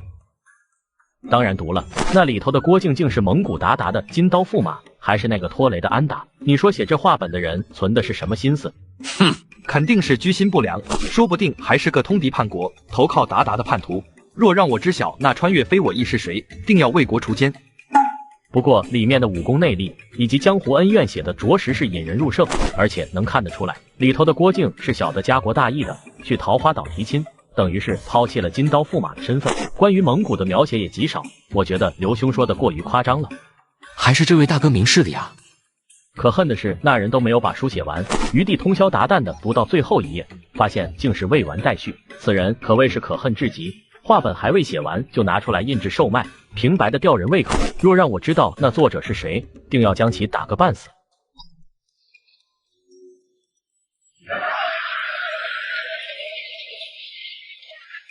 次日早上，夏13又带着自家小媳妇去茶楼，结果茶楼说书的说的也是射雕。正说到郭靖被封为金刀驸马的时候，底下茶客坐不住了。这郭啸天豪气干云，为救兄弟妻儿身死，如此悲壮，结果生出的儿子竟然做了鞑靼人的驸马，令人不齿。那说书的，看你长得人模狗样，没想到还念坏的，人家郭啸天怎么惹的你？被你这样的编排糟践啊！诸位，这些东西可不是我编排的，是那画本的作者安排的情节啊！诸位，这书你们还听吗？要是不听，我就再讲些别的。接着讲，就听这个。对，就听这个。夏13再不敢去那些茶楼饭馆，带着赵月荣来到一个路边小摊坐下。本来还想带着小豆丁吃点好的，可惜了，还是赶紧吃完回客栈接着写书吧，早早把决裂的剧情写出来，也省得整天提心吊胆的害怕挨揍。好了，快吃吧，面要凉了。夫君，我们什么时候能回家呀？再等几天吧，等我把小说写完，拿去书斋一卖，然后咱们就回去。店家，给我们煮2碗面。您这么些人，就煮2碗够吃吗？是啊，师傅，咱们4个人呢，2碗面不够的，就要2碗。哟，这不是菩萨吗？几天没见，咋混这么拉了？赵月荣兴奋的脸都红了，压低声音激动道：“夫君是菩萨。”我认得，你不要这么激动。这妮子果然是个傻憨憨，都到这会儿了，还相信那老头是个菩萨，他也不想想哪个菩萨能混得这么惨。店家是个有眼力劲的，顺便给了老头2个空碗，老头分了4碗面出来。行了，都赶紧吃吧，等吃完咱们找个地方去挣银子。师傅，咱真能挣到银子吗？要不咱别挣银子了，要吃是吧？弟子觉得吃是好药点，那些人不给银子，但吃是说不定会给。蠢货，吃食拿到手里顶多够咱们吃上几顿，但有了银子能买多少吃食你想过吗？可咱们不是挣不到银子吗？那是没遇到大户，要是遇到个有钱的大户，随便给个几十上百两的也未尝没有可能，到时候咱们天天都能吃饱。但咱们上次去赵家村的时候，那个叫赵富贵的就挺有钱的，可也不是没给咱们银子吗？对呀，咱们去他家里说他家有血光之灾，他家人不仅不信，还用扫帚把咱们给打了出来。听到此处，夏13朝老板招手：“麻烦给那几个人再上2碗面，算我的。”好嘞。你这么紧张干什么？还没听出来吗？这帮人就是活骗子，那什么血光之灾都是骗人的。师傅，咱们像是遇到好人了。老头没理他，站起身子朝夏13走来。贫道带那几位不成器的徒弟，多谢这位施主。瞧着我们眼熟是吧？确实眼熟，你们是？想不起来就别想了，有没有兴趣坐下来聊聊？店家，一会儿面煮好，记得给贫道这儿端1碗。好。这位公子想和贫道聊什么？我记得你不是菩萨转世吗？怎么还贫道的自称起来了？公子竟晓得本座是菩萨转世。行了，神仙也好，菩萨也罢，你和我就不要装了，我是肯定不信的。贫道可是先帝亲封的灵庙真人，未必公卿王侯，不是贫道吹嘘，只要贫道开炉炼丹，就连皇上也是都站在贫道身边候着，只求等丹成之后能。吹过了，不就是个传凤官吗？不用说的这么离谱。原来公子竟知道传凤官，只是自先帝驾崩之后。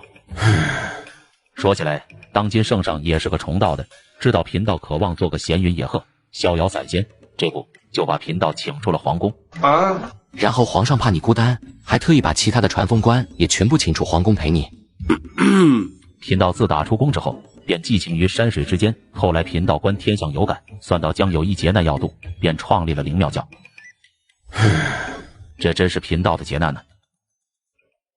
那几个笨徒弟就是贫道的劫难，自从收了他们之后，贫道就倒了8辈子的血霉，炼丹丹不成，烧炉炉火熄，就连这黄白之物也是跟贫道犯了几回，整日里是囊中羞涩，不然岂会如此的落魄，遭2位施主见笑。师傅这话好没道理，徒儿是最早跟着您的，当初您可比现在还落魄，跟徒儿一起当乞丐呢。逆徒，你懂个什么？师傅当乞丐那是游戏红尘，体味人间百态。道长，我记得刚才你们说去过一个叫赵富贵的人家里，还说他们家有血光之灾。现在的人都是一叶障目，当日路过那赵富贵家时，贫道心念一动，随后施展忘气之法，便发现那赵富贵家宅之上血色弥漫。停，道长，我突然想到一个成语“祸从口出”，这4个字不知道你听过没？公子这么心急作甚，贫道话还没说完，我带着那几个蠢笨的弟子好心去提醒赵员外，谁想竟被那赵家的主母用扫帚撵了出来。但贫道既是为怀，岂有不管之理，于是便开坛做法，让那赵家的劫难进去。如今那赵家家宅之上满是清气，劫难是一丝没有了，搞不好以后赵家还要出状元礼。听到这，赵月荣脸上的紧张之色褪去，夏13目的达到，也不想再跟老头扯淡。道长，有缘再会。哎呀，你又咋了？夫君，我们再回去一趟吧。回去做什么？回去请那个道长去咱们家开坛做法，也让我们家上面全是亲戚，这样夫君就肯定能中状元了。也不知道那个老神仙走没走。夫君，咱们赶紧回去找他吧。回去个屁！那老头根本就是个满口胡诌的骗子，你没瞧出来吗？瞧出来了呀，他根本不是菩萨转世，他是神仙。我尼玛，刚才就不该由着那老头吹牛，把自家这傻乎乎的小萝莉给忽悠的，愣是信了他的邪。先跟夫君回客栈，今天我就给你好好破破这封建迷信。2人刚走到客栈附近，就被守在门口的王守仁堵住了。大哥，你咋又来了？心中存有疑虑，需要答疑解惑，自然要来。走吧，咱们先进去，这里不是说话的地方。王兄啊，我已经跟你说了几遍了，那什么知行合一，还有心即理，看似是我说的，其实又根本不是我说的，所以你不要老是来找我，我真的不懂。有这功夫，你不如自己去思考，肯定会有蹊跷。王守仁没说话，只是递过去一张写满字的纸。好家伙，这套理论体系跟后世的心学都基本一样了，真不愧是圣人，仅凭2句话就能想出这么多东西。这篇文章先生觉得怎样？我不知道，你不要问我，也不要叫我先生，我不配。王守仁从善如流。那公子觉得怎样？我不就是第一次见面喊了一句知行合一的王阳明吗？这不就跟见到孙猴子喊一句大闹天宫的孙大圣一样吗？怎么就被粘上了呢？见夏13不出声，王守仁自顾自地开口：先生，你之前说知行合一，又说心即理。停，我没有，我不是，你别冤枉我呀。王某得此2句，自然是喜不自胜。我觉得这心该是善恶良知所存之地，为人之固有的是非之念。我便又想，大学有云，格物致知。那这知是否为良知？先生以为呢？我不知道啊，你说什么就是什么。格物致知，便是格物而致良知，存善而去恶也。先生以为如何？我以为你闭庄完了就赶紧回去吧，我这挺忙的。天近黄昏，王守仁才回到家中，直奔自己的书房。父亲，您回来了。不安，知行合一，心即理，何解？父亲不知吗？为父不知，亦不想知。我只知这2句话与圣人之训相左，乃是狂悖悖逆之言。不安呐，你怎能离经叛道至此？父亲，这不是离经叛道。哼，这不是离经叛道又是什么？难不成你才是对的，圣人才是离经叛道的那个？王守仁犹豫了一下，还是点点头。王华眼前一飞，差点晕倒。父亲，天下儒生尽都错了。天下儒生都错了？对，他们错的是将程朱奉为圣人，穷守好精致其所学，但程颐、朱熹乃是错的。你说什么？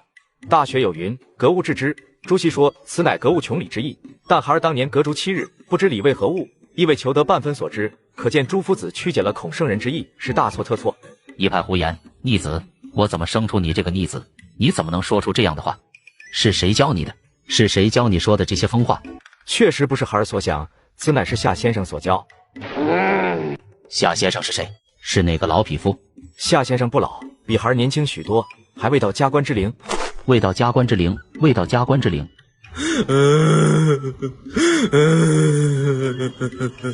我王是一门诗书传家，恪守圣人之道，怎么会出了你这么个狂徒？堂堂一个进士，竟让一个还未加官的小子给骗得五迷三道。若是传出去，我王家的脸面何在啊？滚！你给我滚出去！我没你这样的儿子。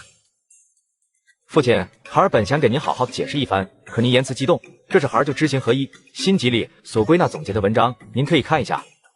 孽子，你给我滚，滚得远远的，永远不要回来！老爹正在气头上，王圣人乖乖的滚了。孽子，你给我滚，滚得远远的，永远不要回来！虚实京城的街道上已经基本没人了，因为很快就要实行宵禁。王守仁眉头微微皱着，而书房里的王华也终于哭够了，还是伸手拿起了那张写满字的纸。夫君，宵禁了。那你快把脑袋缩回来，小心让巡街的看见，给你抓去打板子。夫君又在骗人了，只要不出去就没事的。赵月荣嘴里说着，但还是走回桌旁，没敢再趴在窗边探头探脑。什么叫又？我什么时候骗过你？哦，难道你觉得我今天跟你说的那些世上没有神仙，没有菩萨是骗人的？没有，我是相信夫君的。但我听人说，那些状元都是天上的文曲星下凡，等到夫君考上状元，夫君也就是神仙了。净扯淡！你也不想想，状元这东西3年就冒出一个，天上的文曲星得多少才够用？赵月荣细细琢磨一下，说不准有好多呢。夏13不想理他了，年纪不大，中毒不浅。去，上床睡觉去，夫君还要赶稿子。谁啊？按规矩，此时门外的人应该自报名号了，然而却又传来了敲门声。夫君，外面是谁啊？我也不知道，你先上里屋待着，我去看看。哦。夏13起身过去，把房门打开，门外站着的却是王守仁。你，夏先生，我遭父亲赶出家门了。啊？不是，刚才敲门的时候，你怎么都不在吭声的？我怕我若是报了名字，先生会不给我开门。这家伙是怎么看我的？特么的看人真准，而且还有800个心眼子，怎么可能不给你开门？对于你的到来，我肯定是欢迎之至，真的不骗人。哦，对了，你刚才说你怎么了？我被父亲赶出家门了。王守仁面色平静，夏世三从他脸上看出了某种意图。所以你是想让我收留你，然后住在我这儿？并不是，我这次来是想拜先生为师。哦，这就好。等会儿你说啥？学生此来是想拜先生为师。学生王守仁愿拜先生为师，还望先生将弟子收入门墙。夏世三没有说话，因为他已经呆若木鸡。先生不说话，可是收下弟子了。恩师为何不说话？学生今日被父亲扫地出门，无处可去，百般无奈之下，学生只得投奔恩师，希望得以容身之地，也正好跟在恩师身边学习。你先等会吧，我可没答应当你的恩师。还有，你刚才不是说不用我收留的吗？刚才与恩师乃是平辈而交，平日里向恩师求教，便已是厚着脸皮，怎好意思再让恩师收留？所以你的意思是，只要拜我为师，你就好意思让我收留了？王守仁没言语，脸上是当然如此的表情。行啊，当你恩师这事儿我不答应，你也不要恩师的叫，我不配。拜师一事，学生是认真的，并非是今日心血来潮，更不是被父亲赶出家门，无处可见才生出的想法。说来惭愧，此前蒙恩师传授学问，本该早早拜师以师礼侍奉，但学生心里总觉着恩师的年纪太小，想着以我这等而立之龄，拜如此年纪的老师，实在是有失颜面。对，所以你不要拜了，太丢脸了。恩师请听学生把话说完。学生今日根据恩师所提出的知行合一以及心即理，提出致良知，因此学生在不断的审视本心，授人学问该不该拜人为师。我因其年纪太小，便不以师礼相待，到底对还是不对？学生做错了。师者，传道授业解惑也。恩师与我传道，与我授业，也曾解我疑惑，自然是弟子的恩师。我又为何拘泥于年龄，自觉颜面受损而不肯拜师？此乃大谬也。我有给他传过道，授过业，解过惑吗？我不就是喊了2句吗？算了，还是不要跟这家伙辩论的好。据历史记载，这位圣人没事就办公开课，我肯定辩不过他，而且辩过了更危险。这家伙可是能征战沙场评判的猛人，恐怕只需轻轻一拳，他就得跪在地上求我不要死。那个，你拿着这些银子去下面找掌柜的开间房。恩师，好了，不要说那些没用的，掌柜的这会儿应该在下面盘账，你现在赶紧下去，不然一会儿人该走了。王守仁伸手接过银子，多谢恩师。跟我你还客气什么？快去吧。王守仁转身去找掌柜，夏13立马关上了房门。夫君，那个人要拜你为师，你怎么不让啊？你不是结缘吗？结缘跟他比起来，连个屁都算不上。那位可是圣人，谁敢给他当师傅？圣人？未来的圣人。行了，咱不说他了。你困不困？困的话，你就先去睡觉。夫君还要接着写稿。我不困，我陪着夫君。我可不能休息，要赶紧写到结局，然后卖了书跑路回家，整天跟圣人待在一块，然后听他一口一个恩师的叫着，多让人臊得慌。谁呀？恩师，是我，劳烦开门。学生适才又有了新的体悟，想和您秉烛长谈。是抄书卖银子不香，还是搂着小豆丁睡觉不美？我跟你长谈的啥？谈不了，我马上要睡觉了。王华看着儿子的那篇文章，大汗淋漓，甚至对圣人学问都产生了。怎么会这样？到底是谁错了？是程朱2位圣人，还是我那个儿子？不能再看了，不如明天带去给介夫他们也看看。无道不孤，不能只有我一个人陷进去。此时的东宫灯火通明，朱厚照正在看书，很快画本就被他翻到了最后一页，看着未完待续那几个字，朱厚照有些咬牙切齿。你们说，这写书的人是不是个绝世高手？几个太监互相交换着眼色，但谁也没有回答。这话太子殿下已经问过好几遍了。依本宫之见，这书写的这么厉害，那写书的人肯定是个武功绝顶的高手，而且说不定都会降龙18掌。不，他一定会降龙18掌。不成，本宫一定要找到这个人。刘半半，殿下，奴婢在呢。詹事府的锦衣卫今晚是谁当值？张百户应该在。去，把他给本宫叫进来。哎，奴婢这就去叫他。卑下张斌叩见太子殿下。张斌，本宫前2日交代的事情，你们办得如何了？殿下放心，卑下一直派人在那间书铺盯着，只要铺子里有了那个画本的下半部，立马就给殿下买回来。有人盯着就好。你明天当值完出宫一趟，去给那些盯着的锦衣卫说一声，让他们问问那个书铺的掌柜，问问这书是谁写的，一定要给本宫找到这个人，本宫要拜他为师。是。我兢兢业业的侍奉太子，平日里也没捞到甚好处，如今区区一个写画本的，竟然要被太子拜师，岂不是要爬到我头上？殿下，奴婢听说那些话本都是文弱书生胡编乱造出来的，既是书生，那肯定都是不会武功的。切，你懂个屁！本宫打小修习武艺，虽然没有练出内力，但谁不知本宫的拳脚功夫无人能敌？本宫这双眼睛尖得很，拿起这书一看，就晓得不会武功的人绝对写不出来。刘瑾不敢多言，再多说恐怕就要被吊到树上。是，奴婢也是听那些人嚼舌根子听来的，当不得真，哪比得了殿下慧眼如炬，真是让奴婢佩服。罢了，谅你也不懂这些武功的事情，你们这些太监懂个什么？张斌，等找到那人之后，一定要来通知本宫，本宫要亲自前去拜师，如此方显得有诚意。是，亲自拜师，这岂不是说殿下又要偷溜出宫？前几日殿下偷溜出宫，遭到杨廷和那个狗东西告状，可怜咱的屁股挨了10个大板，这会儿还疼着呢。殿下不成啊，皇爷要是知道您出宫，肯定会责罚您的。怕个什么？本宫半点都不怕。殿下，您是不怕，可奴婢怕呀。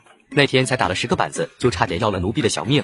到时候一旦事发，这板子不得翻上几番，那奴婢还能活吗？你怎地这般贪生怕死？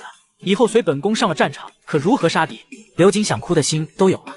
咱就是个太监，没卵子的怂货，当初狠心咔嚓掉自个儿，就是想进宫博个荣华富贵，又不是奔着上战场来的。殿下，不说这些，走，你们全都随本宫出去，本宫要练武。夏13这几日奋笔疾书，终于把稿子给写完了。小继子，你在客栈收拾下行李，等相公去把稿子一卖，咱们就回家。好。然而他刚出客栈没多久，就撞上了王守仁。王兄啊，恩师叫学生伯安就好。好的，王兄，这个时间你不是应当在工部上班吗？你咋没去？你这是旷工，你知道吗？学生去过了，但今日衙门无事，学生点过卯就回来了，因此才得以陪伴恩师左右。那你有没有想过，万一有什么突发事件，就是工部突然冒出个需要你去处理的事情，可又找不到你人，你说咋办？恩师可能不甚清楚，学生只是个小小的工部官正，平日在衙门也没什么事让弟子处理，所以请恩师放心，无妨的。那你趁着今天下班早，要不回家去看看，说不定你爹正巴巴的等着你回去呢。不回。这几日与恩师比邻而居，遇到问题或是体悟，可以时时刻刻向恩师请教，学生过得甚是欢喜，在恩师身边也。等会儿，你对请教这2个字是不是有什么误解？你特娘所谓的请教，就是有事没事，不论白天黑夜，砰砰的敲响老子的房门，然后我一言不发的听你叨叨叨的一通，等你装逼装够了，再一言不发的看着你离开吗？恩师指的是什么误解？就是算了，你接着说吧。学生在恩师身边学到了很多东西，尤其是每次与恩师长谈过后，总会冒出许多的感悟，令学生受益匪浅。等等，麻烦你搞清楚，没有长谈，每次基本上都是你在说，我就负责听而已。恩师虽然未曾说话，但却在认真聆听，时而皱眉，时而板起脸来，时而又转过头去，学生都晓得，这是恩师觉得学生的观点有失偏颇，在引导学生。挠不挂呀，我那明明是不高兴，想让你滚蛋，可又不敢说出来，毕竟我打不过你。在恩师身边这几日，学生过得真是不甚欢喜，因此学生下了决定，不如就一直常伴恩师左右吧。至于父亲那边，学生有信心，过个1年半载，父亲他定然会消气的。所以你的意思是，你打算跟我一起住个1年半载的？不止如此，这么长的时间，你还打算就让我养着你，供你吃，供你穿，供你住？听到这话，王守仁脸上不觉露出深深的羞愧之色。弟子无能，只能偏劳恩师了。我特么是造了什么孽啊？男子拜堂成亲后，发现被人骗婚，御姐媳妇变成了小豆丁萝莉，听着她娇柔的嗓音，不由得决定养大了再说。学生每月也有些俸禄，多是些米面之类的，虽是不多，却也足够咱们3人食用。但这个客栈，恩师，学生一直有一事困惑不解，客栈住1日的开销虽是不大，但经年累月住下去，却也是笔不小的花费。恩师为何要选择住在客栈？学生建议，不若恩师在京城另处宅子，这样能省下不少的开支。你这个提议非常中肯，我会认真考虑的。但你刚才有个问题问得更好。什么问题？你没想过我为什么要住在客栈吗？当然是因为我不是京城人士，我只是暂时住在京城而已。所以我终归是要离开京城的，而且实不相瞒，今儿个我就要回去了。也就是说，你明白吧？王守仁闻言不由得迟疑思考了一会儿。学生明白，学生一会儿就去辞官，随恩师一道回去。你明白个鬼啊！他不是想借此赖上我吧？没道理啊！长期饭票虽然挺香，但跟做官比起来，那就啥也不是。哈哈，你能这样想我很感动，真的特别感动。但辞官就不必了，随我一道回去也不必了。我那虽然离京城很近，但也有几十里路，去了那你每日上班下班的不方便，还可能不赶趟。因此我觉着吧，要不我给你点银子，你自己在京城找个地方住着。谢恩师为学生着想，但学生还是……行啊，感谢的话就不要说了，你叫我一声恩师，我当然得管你，就这么定了。走走走，我带你挣银子去。说完便拉着王守仁往碎雅斋而去。这次应该能卖180两，看在这货是圣人的份上，等会分他30两。我特么果然是个大善人。碎雅斋内，吴东家正在跟两人争吵。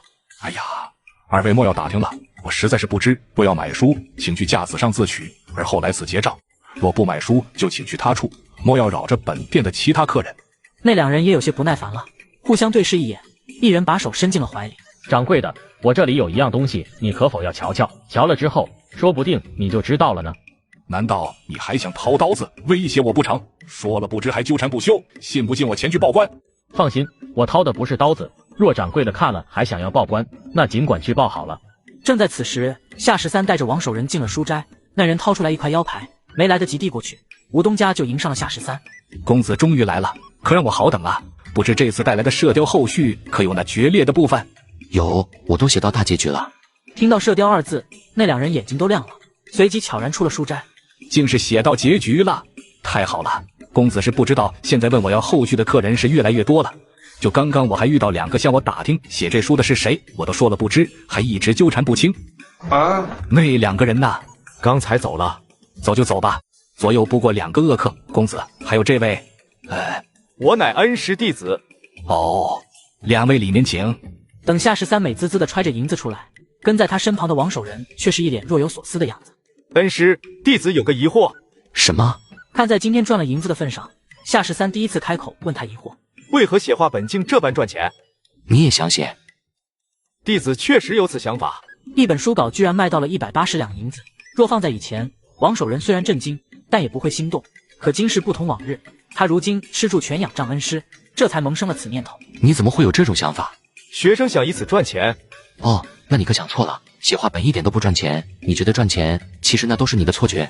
你要是不信，我就跟你算笔账。要写一部10来万字的画本，首先需要构思，这需要时间吧？咱们就按2个月来算，而写也需要时间，这个时间就长了，短的数月，长的甚至1年。等花费这些时间把画本写出来，拿到书铺去卖，大概能卖个10几20两银子，就按20两来算吧。花费1年时间，1个月赚的不足2两银子，你现在觉得还赚钱吗？是不是一点都不赚？可恩师方才我写的那个字数多呀，整部书100万字呢，而且我写的好啊，大家都爱看，是现今的大火书籍。你去那些茶楼酒馆看看，全都是在说我的书，所以你赶紧打消这个不切实际的想法，这个念头想都不要想。你是个做大事的人，注定要成为大明朝最亮的字儿。写画本这种事不是你该干的，专心去思考你想去思考的东西，并朝着这个方向坚定不移地走下去，昂首挺胸，大步向前，这才是你最该做的事情，明白吗？王守仁沉默了。从小到大都没人跟他说过这样的话，而他所领悟出来的东西更是被父亲质疑，还被赶出家门。看到夏13如此坚定地支持他，王守仁不由得鼻子发酸。恩师所言，学生谨记。这才对嘛，你一个要做圣贤的人，怎么能来写小说？哦，差点忘了，他现在很穷。给，拿去，用这些银子在京里生活吧。恩师，学生不要。让你拿你就拿着，快点，小心一会儿我不给了。看到恩师一脸心痛，但为了自己这个弟子却慷慨解囊，王守仁又被感动了。恩师待学生如此。嘿，前面那2个人站住不要动。嘿，前面那2个人站住不要动。让你拿你不赶紧拿，都说财不露白，这肯定是来劫道的。恩师，学生觉得他们不像是劫道的。不是劫道的是什么？我觉得也不是。当先领跑的少年穿的人模狗样的，一看就是非富即贵，绝不对劫道的货色。是哪个？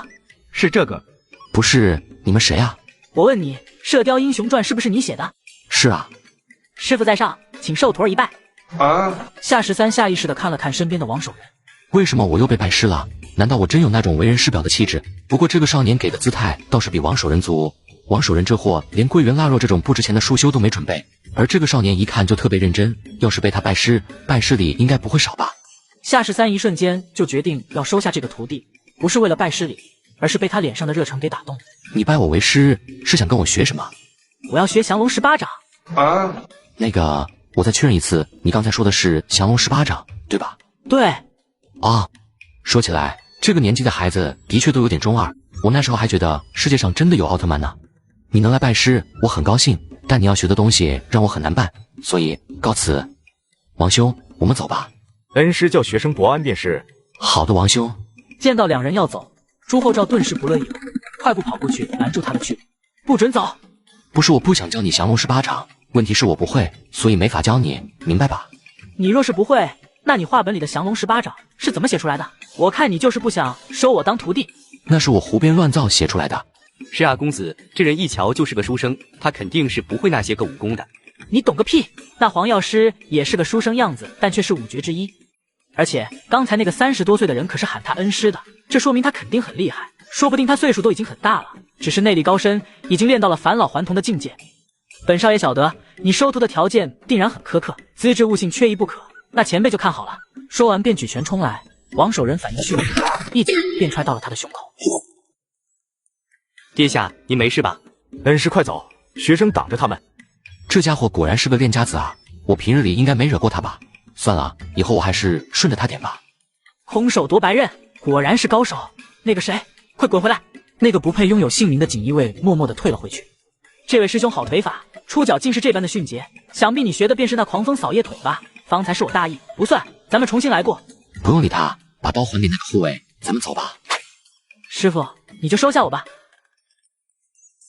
我也很想收你这个徒弟，但你要学的降龙十八掌我真的不会。那我就学别的武功。别的武功我也不会，我不会武功啊。我不信。爱信不信，我们走。不准走，你还没有收我为徒。夏13这下是真的失去了耐性。不收，滚！再烦人打死你！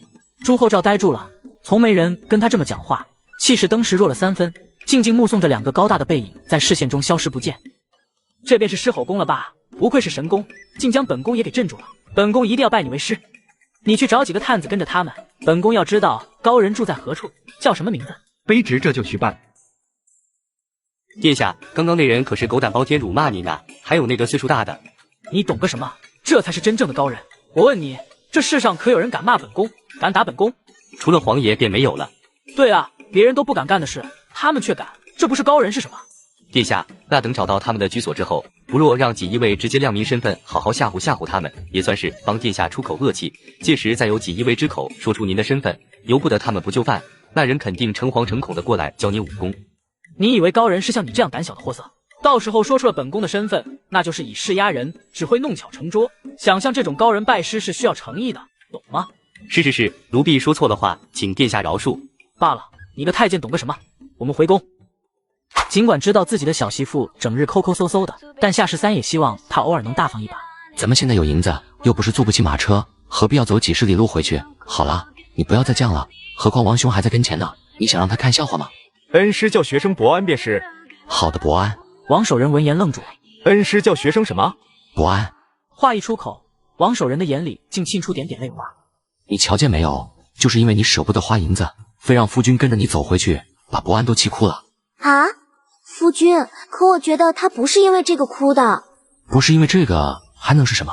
学生是心中欢喜，一时激动方才失态。恩师终于承认学生了。王守仁是一个认死理的人，不是如此性格的人，也不可能数十年如一日的离经叛道，最后开创自己的一套思想体系。如今终于得到承认，一时间情绪竟有点失控。啊，哈哈，看你这话怎么讲的？我其实一直是承认你的，好了，不说这些了，但我就是希望你能和我有些默契。恩师所指的默契是？你处在这儿还没瞧明白吗？我想坐马车，可他不让。学生明白了。说完，他便很识趣的去找车马行了。请恩师和师母上车。这一声师母直接把赵月荣喊得红温了，站在那不知道咋办。走吧，咱们上车。两人刚坐稳，就见王守仁也掀开车帘坐了上来。你上来干什么？学生自然是和恩师一道回去。恩师放心，学生并未辞官，只是和工部告了假。哦，原来只是。胡适，你啥时候去请的假？学生没去，学生是写好帖子，请他客栈的伙计帮忙送去的。那你就不觉得你这样请假很不礼貌吗？万一你那些上司不批你的请假条，不准你的假怎么办？我建议你还是亲自去一趟工部，等你把假请下来之后，再来和我一道回去。想了想，又补充一句：放心，我们就在这儿等你，绝对不走。无碍的，恩师的顾虑学生也想过，所以学生请的是病假。你那个还真是心思缜密。时隔半月，夏13终于又回到夏家村，村口几个村民在闲聊，看到马车上下来的3个人，一个村民有些不可置信。你们看，那是13哥，快去通知族长，13哥回来了。说完，几个人都往村里飞奔而去。13哥，你就站那，不准动，千万不要动。我为什么不能动？伯安，你怎么看？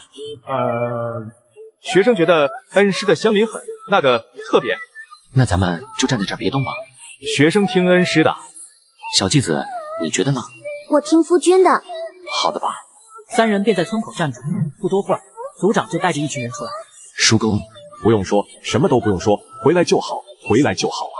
对了，叔父，你考中举人了。不过我估计你肯定也知道这事儿了。知道，半个月前就知道了。北直隶第23名，倒是你考中了解元。这天大的喜事怎的也不见回来，竟是在京里一连住了10多天。叔父，你是没瞧见那些报喜的人有多少？每个人都得给喜钱，这得给多少银子啊？我一寻思，还是先不回来了，在京里住个几天再说。你在想屁吃，哪有不给报喜人喜钱的道理？都是族长帮忙掏的银子，用了30多两了，银子没省下，还害得庄里平白的提心吊胆10数日。去京里也找过你好几次，但都没找到，都以为你……罢了，回来就好，回来就好。夏如老爷就是关心则乱，咱的13哥可是解元公，那可是天上的文曲星转世，不会出什么差错的。是啊，我可是看着13哥长大的，他穿开裆裤的时候，我就晓得他不是个凡人。不信你们瞧瞧，13哥是不是印堂发红？这可是大富大贵的面相，怎么会有事？印堂发红，夏13还是头次听说。我没心红吗？想到发红是大富大贵的面相，赵月荣狂点小脑袋。红啊，可红了。忘了你是个小迷信，就不该问你。你看我印堂红吗？不红。不知这位先生怎么称呼？我叫王守仁，是恩师的学生。13哥竟然收了个这么大年纪的秀才当学生，不知相公是哪一年的秀才？这话还真把王守仁给问住了。成化22年，那可是10多年前了，岂不是比我这3次落地的秀才都惨？怪不得会拜个比自己年岁小的老师。若是我这一次没考中，少不得也要厚着脸皮去求教自己的接元侄儿。回头把我这些年总结的文章笔记都送给他，希望他早日得中举人吧。次日夏如就送来一摞笔记，王守仁花了2天读完后，发觉这些东西好像没什么用，忍不住跑去问夏13。你想瞧出什么门道来？学生想。说到这，王守仁迟疑了，他也不知道自己研究这些是在期待什么。别跟我说你是想瞧着这些文章，然后去考个举人回来。举人啊，这些文章还有笔记都是我叔父这些年的八股心得，要是个秀才拿着去看，或许还有些用处，但对你完全没用。说起来我还挺费解的，你是个进士，我叔父给你这些做什么？还有你一个进士，又整天拿着这些考举人的笔记读个什么？这是考举人用的笔记，难道不是吗？沉默持续了2秒半。你没告诉叔父你是个进士吗？没有。我看你们2个都有点问题，尤其是你，问题更大。我估计你也是在家里待得有点发傻。走吧，我带你去村里转转，空空脑子。2人刚出门，就见背着一背篓柴火的赵月荣美滋滋的回来。你怎么又跑去捡柴火了？还捡了这么多？不是啊，这里面有好多不是我捡的，都是那些去山上砍柴的叔伯婶子们送的。那你有没有想过他们为什么会送给你？想过呀，因为夫君考上了解元。好吗？你还挺聪明的，以前就整天上山捡柴火，现在我考中了解元，还是上山捡柴火。看来让这小妮子放弃捡柴火的办法只有一个，那就是没柴火捡。前些日子住在京城客栈的时候，可没见他跑去捡柴火。该搬到京城了，我们准备出去转转，你要不要和我们一起去？不去了，我还有事。你有什么事儿？我要晒被子啊，今天日头好，把被子晒一下。成，那你晒吧。这个天是真冷，明明才秋天吧，就冷得跟什么似的。哦，对，差点忘了，明朝是小冰河时期。恩师，何为小冰河时期？你往旁边去点，别挡我阳光。王守仁连忙往旁边挪挪。恩师，何为小冰河时期？小冰河时期就是比较冷的时期。没了。啊，你还想要什么解释？学生想求甚解。好吧，我给你详细说说。小冰河时期就是全球气温大幅度下降的时期，确切点来说，应该是北半球气温大幅下降，气温下降的更厉害。不懂？学生愚钝。不要说什么愚钝，这跟你愚不愚钝没有关系。再说你要是愚钝，天下可就没有聪明人了。这么说吧，咱们生活着的地方其实是一个圆球。圆球？大明是个圆球？不是大明，是整个地球，或者说整个天下是个球。对了，你们古人不是一直说天圆地方吗？我们古人不要在意细节，咱们接着说天圆地方。此时远处忽然传来马蹄声，夏13扭头望去，恩师为何不讲了？你有没有觉得那个人有点眼熟？王守仁扭头看去，恩师好像是。快转过来，别说话。很快几人就跑到近前，朱厚照勒马停下。哎，我问你们，夏13的家在何处？哦，就在那边。朱厚照顺着他手指的方向看见了一片房屋，在那些房屋当中吗？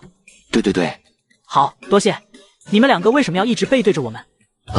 天冷，这边朝阳，暖和。哦，天气的确挺冷的。朱厚照只觉得这人说话的声音有些耳熟，忍不住从马上跳下来，解下身上的披风，朝两人走来。天冷不打紧，本少爷将这个披风送与你，算是答谢。哈哈，我听声音就猜出是师傅，没想到还真是。你怎么找到这儿来的？你怎么知道我的名字？你调查我来着？师傅说的真地难听，何来调查？我可是诚心诚意一路打听过来的，都不知道遭了多少罪。夏13半点都不信。那你跑过来是想干什么？当然是拜师，而且为表诚意，我还准备学那个刘备3顾茅庐。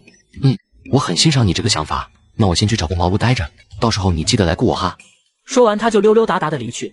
朱厚照好像有点没反应过来，等两人走远后，才冲一个随从招手：“古伴伴，殿下有何吩咐？”这庄子里哪有茅庐？这个奴婢不知啊。不过殿下，奴婢觉得那人好像是搪塞您的。您瞧，他们现在都跑起来了，哟，跑得真快！您看，都跑没影了。那还不赶紧追！夏13快跑到家门口，才发现自己好像白跑了。毕竟那货随便找个村里人一打听就能找过来。伯安，我觉得那个小子很快就要找过来，你怎么看？恩师，依学生看，那个少年的身份不一般。能查出我的名字，还能查出我家在哪儿，家里肯定有权有势。夏13开始觉得头疼，惹又惹不起，我还躲不掉，这货还跟个牛皮糖似的。你说我要不从了他算了？恩师的意思是收下他当弟子？对，把这个货收下，然后狠狠赚上一波拜师礼，到时候要他的几百两银子的。对呀，直接要上几百两，到时候他拿不出来，肯定知难而退。他要是能拿出来，那更好，血赚。你说500两够不够在京里买套宅子？想来应该是够的。好，那就要他500两银子。那小孩，你过来。你叫我做什么？你知不知道这庄子里有个叫夏13的？知道啊。你找我大哥做什么？你说他是你大哥？对啊。那他现在就在这个院里吗？不在呀。那他在哪儿？当然在他家呀，你怎么那么笨？他不是你大哥吗？他家难道跟你不是一家？罢了，他家在哪儿？你带我去。不行，因为我有事啊。你个小毛娃娃，能有什么事儿？快在前头引路，等找到了你大哥，到时候啊，重重有赏。夏晨，你又跑哪儿去了？当心让人牙子给你卖了去。你们是谁？人牙子？朱厚照下意识低头瞧瞧，没觉得自己哪像人牙子，又抬起头看看夏叔，忽然觉得他有些面善。本少爷瞧着你面善，觉得与你挺亲近的。嘿，登徒子。他方才是什么意思？本宫像登徒子吗？回殿下，奴婢瞧着您一点都不像。那他为何骂本宫是登徒子？许是乡野村妇不识礼仪，不识好歹。对，不识好歹。殿下好心帮他拦住弟弟，他竟然敢骂殿下，要不让奴婢等人砸开他家院门。罢了，他虽然骂本宫是登徒子，但本宫不与他一般见识，还是找师傅要紧。我听小弟说你们是来找我大哥的。对，你们找我大哥作甚？他是我师傅。你师傅？夏叔一怔，但又发现这人脸上满是认真，犹豫片刻还是开口：你们往东走，最大的那家院落就是我大哥家。多谢。对了，你方才为何骂本少爷是登徒子？我是的确觉着与你挺亲近的。呸，登徒子！朱厚照来到夏家庄拜师，3个人坐在院中晒太阳，听见马蹄声在院门前停歇，夏13便开口：来了。那学生去给他开门。去吧。王守仁朝院门处走去，赵月荣则是端起小板凳回屋。作为女眷，她是不能见外客的，但是进屋后她还是好奇地扒着窗户往外看，想知道夫君说的送银子的肥羊长什么样子。应该就是这家了吧？恩师让你进去。让我进去？那师傅是同意我拜师了。师傅在上。甜。没有拜师礼，不许叫师傅。拜师礼？什么是拜师礼？拜师礼就是拜师的礼物。谁不晓得是拜师的礼物？本少爷是问你，这拜师礼都有什么？就是腊肉、桂圆、莲子这等束修之礼。如此寒酸？哪有这么寒酸？腊肉桂圆那是拜儒学先生用的。我问你，你拜我为师是想学什么的？是学文还是学武？当然是学武。既然是学武，那穷文富武总该听说过吧？这句话什么意思？意思就是拜文学先生可以穷嗖嗖的给点腊肉桂圆意思一下，但拜武学师傅就得用值钱的东西，明白吗？穷文富武竟是这个意思吗？那不然还能是什么意思啊？我还以为说的是穷学文，富练武。哦，你这个理解也不能说错，但其实这句话是有2层意思的。原来如此，想不到师傅除了武功盖世，还懂得这许多学问。那是当然。好了，咱们不说这个。本来呢，我是不想收你这个弟子的，但看在你如此执着的份上，我于心不忍，这才准备收你为徒。但这个拜师礼总该要有的，你说是吧？是，那不知师傅想要什么值钱的东西当拜师礼？看你来的匆忙，估计也没准备什么值钱的东西，就随便收你500两银子吧。这是念在你诚心的份上。朱厚照呆了一下，我每个月的月例银子是300两，没想到拜个绝顶高手竟如此便宜，不到2个月的月钱就能拜师，只要500两的银子就能拜师。特么的，要少了呀！当然，只要500两银子，立马就能拜师。可我现在没有500两。没有，你刚才跟我俩装什么逼呢？那个师傅莫急，且容徒弟凑一凑。不好，是冲着咱家来的。这4个人里除了我，怕是连100两都拿不出来。咱家一个太监，可就银子这么一点快乐了，这都要被剥夺了吗？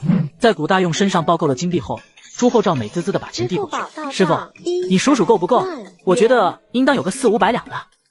不用数了，够与不够都不妨事。收你银子只是想看看你的诚意而已。你这个徒弟我收下了。师傅在上，请受徒儿一拜。起来吧。你现在既然入了我的门墙，那有些规矩还是要遵守的。师傅请讲。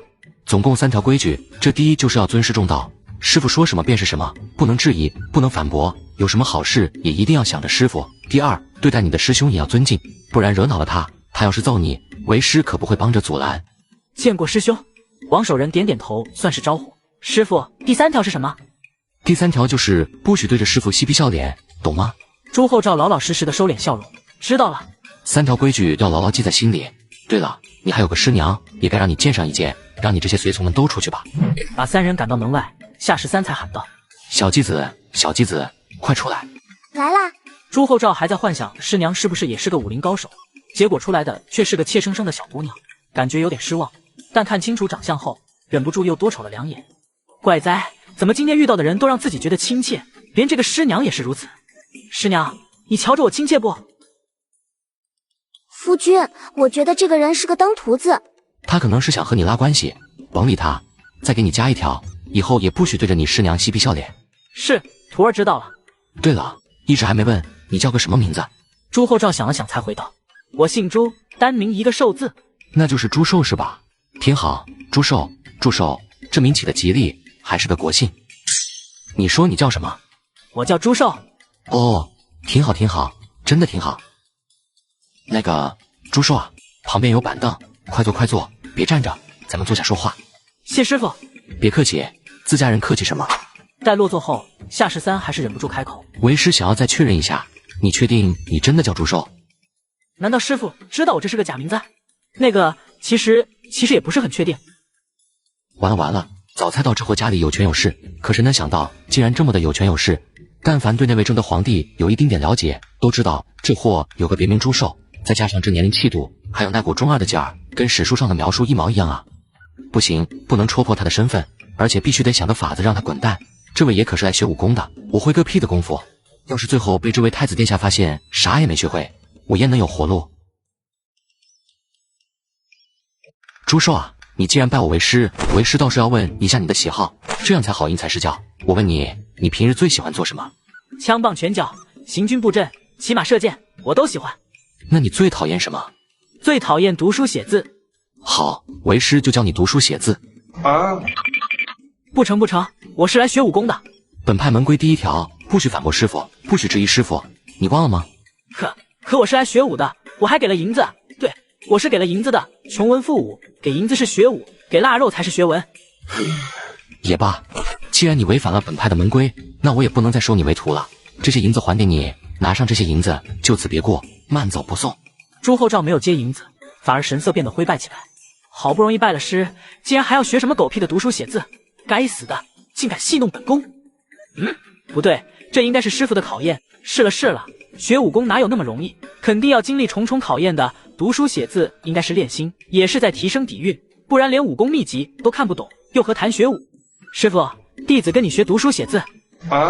你特么的，要不要听听你自己在说什么？能不能拿上银子麻溜的滚犊子？在墙头探头探脑的古大用也呆住了。这位太子爷说骑马射箭，练武打拳，可从没见他说过读书写字。疯了，殿下疯了！殿下要是没疯，那就是我疯了。好，你按学是吧？不按。恩师有何吩咐？他不是要学读书写字吗？你就教他读书写字。恩师，学生不准推辞，教书育人这事你最擅长了。我还擅长教书育人吗？此事我怎不知？恩师误会了，学生不是推辞，只是想问问从何处开始教。四书五经挨个的教，不仅教，还要让他背，一本一本的背。朱厚照突然有种想一走了之的冲动，但为了绝世武功，还是忍住了。是，师傅，你说的这些是不是在考验弟子，在磨练弟子的心性啊？是啊，怎么不是呢？不仅是磨练心境，还是在给你打磨根基呢。筑基听说过吧？总之你好好学，要是学不下来，随时都可以走。记住，是随时都可以。果然本宫所料的不错，可这整本背诵也太折磨人了。不过那射雕里面的九阴真经，就是皇长遍览宫中道藏才写出来的绝世武学，说不定我要学的是比九阴真经还厉害武功。师傅放心，我不走，绝对不走。子曰：学而时习之，不亦说乎？有朋自远方来，不亦乐乎？这句话讲的是广守人确实有教书育人的天赋，平和而富有磁性的声音，深入浅出的讲解，让本来讨厌读书的朱厚照都慢慢沉下心来。这是啥情况？这位太子爷不是应该是越学越不耐烦，然后拍案而起，骂骂咧咧的滚犊子吗？怎么剧情发展的不对呢？朱硕，为师差点忘了，你这样学不成，不能坐着，你得扎着马步学。还要扎马步？不错，你想学绝世武功，那当然和平常学法不一样。所谓天将降大任于斯人也，必先苦其心志，劳其筋骨。现在你读书写字是在磨砺心智，但这个筋骨也得跟上。扎马步就是在练你的筋骨，边扎马步边学习，而且还得认真去学，不然为师这绝世武功你永远也学不成了。朱厚照不得不承认这番话极其有道理，当即起身扎了个马步。师傅，是这样吗？对，就是这样，保持住，千万不能放松，一边扎马步一边读书，争取早日练成绝世神功。好，师傅放心，我肯定发奋刻苦，一定好好的磨练自己的心智，练自己的筋骨，学成这个绝世神功，好传承师傅的衣钵。呵呵，挺好，为师很欣慰，特别欣慰。墙头的古大用眼泪都要流出来。你们两个不是宫里的锦衣卫，也不常伴驾太子，因此许是不晓得，咱们这位殿下可从来都不会读书。想不到今儿个竟在这里见到了殿下用功读书的样子，真是。卑下从前一直觉得宫里的公公都是些见钱眼开，今日见到古公公这样为国为民的好公公，才晓得自己从前瞎了狗眼。公公看到太子殿下读书明理，竟是激动的潸然泪下。卑下真是感佩至极。也不尽然，为国为民这个咱家是认的，但咱家其实也是哭咱自个儿。这陪太子出宫可不是什么好差事。那刘瑾你们知道不？他上次陪殿下出宫，结果领了30大板，这会儿还躺在榻上直哼哼呢，也不晓得能不能挨得过去。咱家今个陪太子出宫，一直提心吊胆的，就生怕皇爷问询起来，到时候回宫也要挨上一顿板子。可现在咱不怕了，太子出宫是读书的，若是被皇爷知道此事，肯定龙颜大悦，不仅板子能免了，说不准还有奖赏呢。你们两个也算是陪殿下一道出宫的，要是有奖赏，那肯定也有份儿。两个护卫对视一眼，卑下不敢贪功，咱家可不是跟你们说笑，要有功劳，大家都有份儿。但若是皇爷责问下来，咱仨也一个都跑不了。等回宫，若是皇爷派人询问，你们要如何回话？卑下自然是如实禀报，说太子拜了一个老师跟着读书。如实禀报是应当的，但你们这如实吗？咱家告诉你们什么才叫如实。太子殿下听说也有大贤，于是亲自出宫拜这位大贤为师，想着跟其读书学习学问，这才叫如实禀报。可是公公，这大贤的岁数是否过于年轻了些？你们懂个什么？有志不在年高，这学问也不是跟着岁数长的。只要太子殿下觉得是大贤，那就是大贤。就算到时候皇爷查出来他不是大贤，跟咱们又有什么关系？咱们这些奴才可不就是傍着主子，主子说什么咱就信什么。何况不是大贤能让太子这么乖乖读书吗？你们说是不是这么个理儿？哦，向公公学习，真是一辈子都学不完。目送着一行四骑从视线中消失，夏13眼神复杂。他没想到朱厚照竟然真的能坚持下去，王守仁反而带着些许的满足之色。恩师，学生今日方才知晓，这教书育人竟是这般的令人快慰。还有那朱寿，学生初时还觉得他有些不堪教导，明明已是10多岁的年纪，可论起学识，竟只比刚刚开蒙的蒙童稍强一些。但后来那份子执拗，却是让学生刮目相看。学生觉得他为人虽然憨直了些，可倒也不失纯真可爱。你觉得他可爱？恩师以为呢？假如我跟你说他不叫朱寿，他其实叫朱厚照，身份是当今的大明太子，你还觉得他可爱吗？王守仁沉默了，低头看看自己的腿。如果恩师不是说笑的话，那就是他这条腿曾经一脚踹飞了当今的太子殿下。伯安，你现在是什么心情？什么心情？学生不清楚，学生只是在想家中还有多少人，又有多少亲朋故旧。哈哈，不用搞得这么严肃，酒足消消乐什么的不至于。虽然你踹了他一脚，但那位太子爷明显没计较这事儿。不过有一件事咱们确实得担心，这个要是弄不好，那咱们可真的就要九族升天了。那货是来学武功的，你会武功吗？学生只会些拳脚搏击之术。是啊，你只会拳脚功夫，我连拳脚功夫都不会。到了最后，那位太子爷发现自己什么武功也没学会，你说这算不算欺君之罪？想来应该是算的。自信点，把应该去掉。当今皇上就这么一根独苗，他板上钉钉是要当皇帝的，哪怕现在不算，等以后他当上皇帝，到时候金口一开，说咱们犯了欺君之罪，谁还敢反驳不成？那恩师的意思是？我的意思很明确，他不是最讨厌读书写字吗？那咱们就使劲的教他读书写字，狠狠的操练，不要留情，家庭作业也要给他安排上，越多越好。不止如此，咱们还要一口咬定，这就是学绝世神功所必备的重要流程。他想学神功就受着，受不住就滚蛋，到时候也怨不得咱们。但若是他万一能受住，那就加大力度。听过头悬梁锥刺股吧？到时候统统给他安排上，顺便告诉他这是在磨练意志，明白不？没练成绝世神功是欺君之罪，但这样一直忽悠太子殿下，好像也是欺君之罪。而且如此欺骗行事，也与我心中良知有违啊！恩师，咱们如此欺骗行事，怕是有违我等所践行之道。你糊涂啊！这怎么能叫欺骗呢？这叫善意的谎言。他是太子，是储君，是未来的皇帝。以他那副不着4、6的样子，以后他当上皇帝，国家可怎么办？咱们教他读书写字，是在引导他走上正途，是在为江山社稷考虑。你以为我是想保住咱们的脑袋？以为我是贪生怕死吗？学生绝无此意。没事，我确实贪生怕死，蝼蚁尚且偷生，何况是我？但想保住脑袋，法子绝不仅仅只有这一个。咱们大可以直接磕头认错，和太子讲明实情。你信不信？要是咱们这样做了，他最多就是失望一阵，但一定不会跟咱们计较。学生相信。我只是想为我大明的江山社稷尽一份绵薄之力而已。我只是想着，在太子受不住离开之前，多教他读书，让他明理明智。这样以后，太子才能做个好皇帝，才能使我大明强盛，才能让这天下百姓过上好日子。学生万死，竟不知恩师是这般的所思所想。没关系，你现在知道也不晚，以后使劲的操练太子读书。所谓苟利国家生死以，岂因祸福必趋之。总之你时刻记着，咱们这是在做为国为民的大好事，千万不要心存疑虑，一定要使劲的操练。苟利国家生死以，岂因祸福必趋之。恩师所言，学生谨记。说的太他妈好了。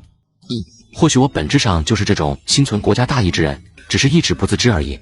饭应该是做好了，走，咱们回去吧。晚上，赵月容倒完洗脚水回来就开口了：夫君，我看见王守仁在院里站着，院里可冷了，你快让他进屋去吧。我看看。夏13走到窗前往外一看，确实瞧见王守仁正站在院中，望着天上的明月出神，不知在琢磨什么。算了，我怀疑他可能是又有了什么新的感悟，咱们千万别去招惹他，不然他又要搞什么秉烛长谈的。等他冷了，自己就回屋去了。上床吧，让夫君给你检查一下身体。晒过的被子软乎乎的，怀里的小媳妇也软乎乎的。夏13四处乱摸，感觉小豆芽抱起来都有了肉感。发育的挺好，等再长大点都能洞房了。现在就可以洞房了？现在不行，还没熟。熟了。那你有没有想过，村里人为什么说你不好生养？因为赵月容发现这个问题自己没法回答。那等我再长胖一点，是不是就可以给夫君生孩子了？不是长胖，是长大。可是我已经长大了呀。你哪里就长大了？赵月荣犹豫片刻，把夏13放在他腰上的手抓住，慢慢往上拉，直到胸口停住。这里确实长大了一点，但还是不行。啊？为什么？生孩子和这里又没关系。那和哪里有关系啊？这小丫头的野心膨胀的有点快啊！以前好歹只是琢磨洞房，现在都琢磨生孩子了。其实洞房也没什么，但这年头可没有什么有效的避孕措施。以她这个小身板生孩子，稍有不慎就是一尸两命啊！夫君，你是不是不喜欢我呀？喜欢你，最喜欢你。那你为什么不和我生孩子？因为你没熟啊。熟了。这样，从现在起，咱们停止谈论这个话题。你也别整天琢磨什么生孩子，这不是你该想的事情。赶紧睡觉。我不要睡。那你上外面跑圈去吧，跑上几圈，等你累了再回来睡。啊？夫君，你是不是真的不喜欢我呀？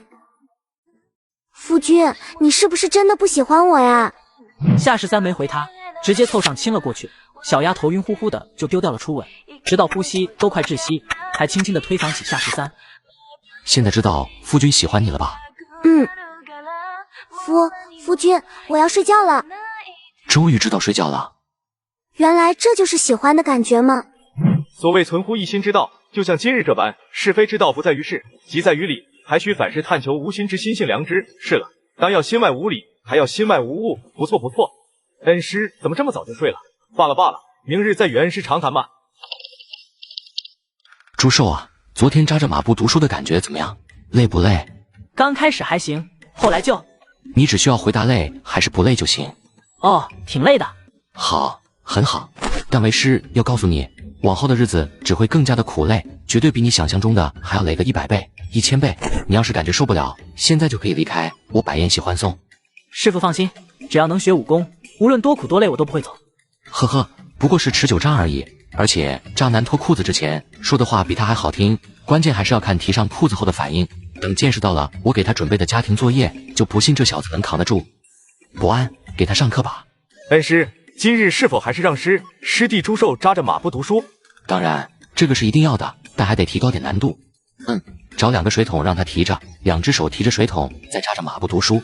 师傅，这是不是在锻炼我的臂力？对，就是在锻炼你的臂力，你可一定要坚持住。师傅放心，我一定坚持。事情比朱厚照想象中的要累得多，只提了半盏茶的功夫，他就憋得满头大汗了。是，师傅，我要坚持不住了。不想学绝世神功了？当然想。那就坚持，这可是锻炼你臂力的绝佳法子。听说过项羽没？史书上说项羽这个人臂力无穷，必能扛鼎。你以为他生下来就能扛鼎，天生就劲儿大吗？并不是，他也是通过这提水桶一点点练起来的，最后才变得力大无穷。好好坚持，早晚你也能变得跟他一样。一想到自己早晚能变得和西楚霸王一样，朱厚照浑身好像又有了使不完的力气。师傅，你看项羽是不是这样提的？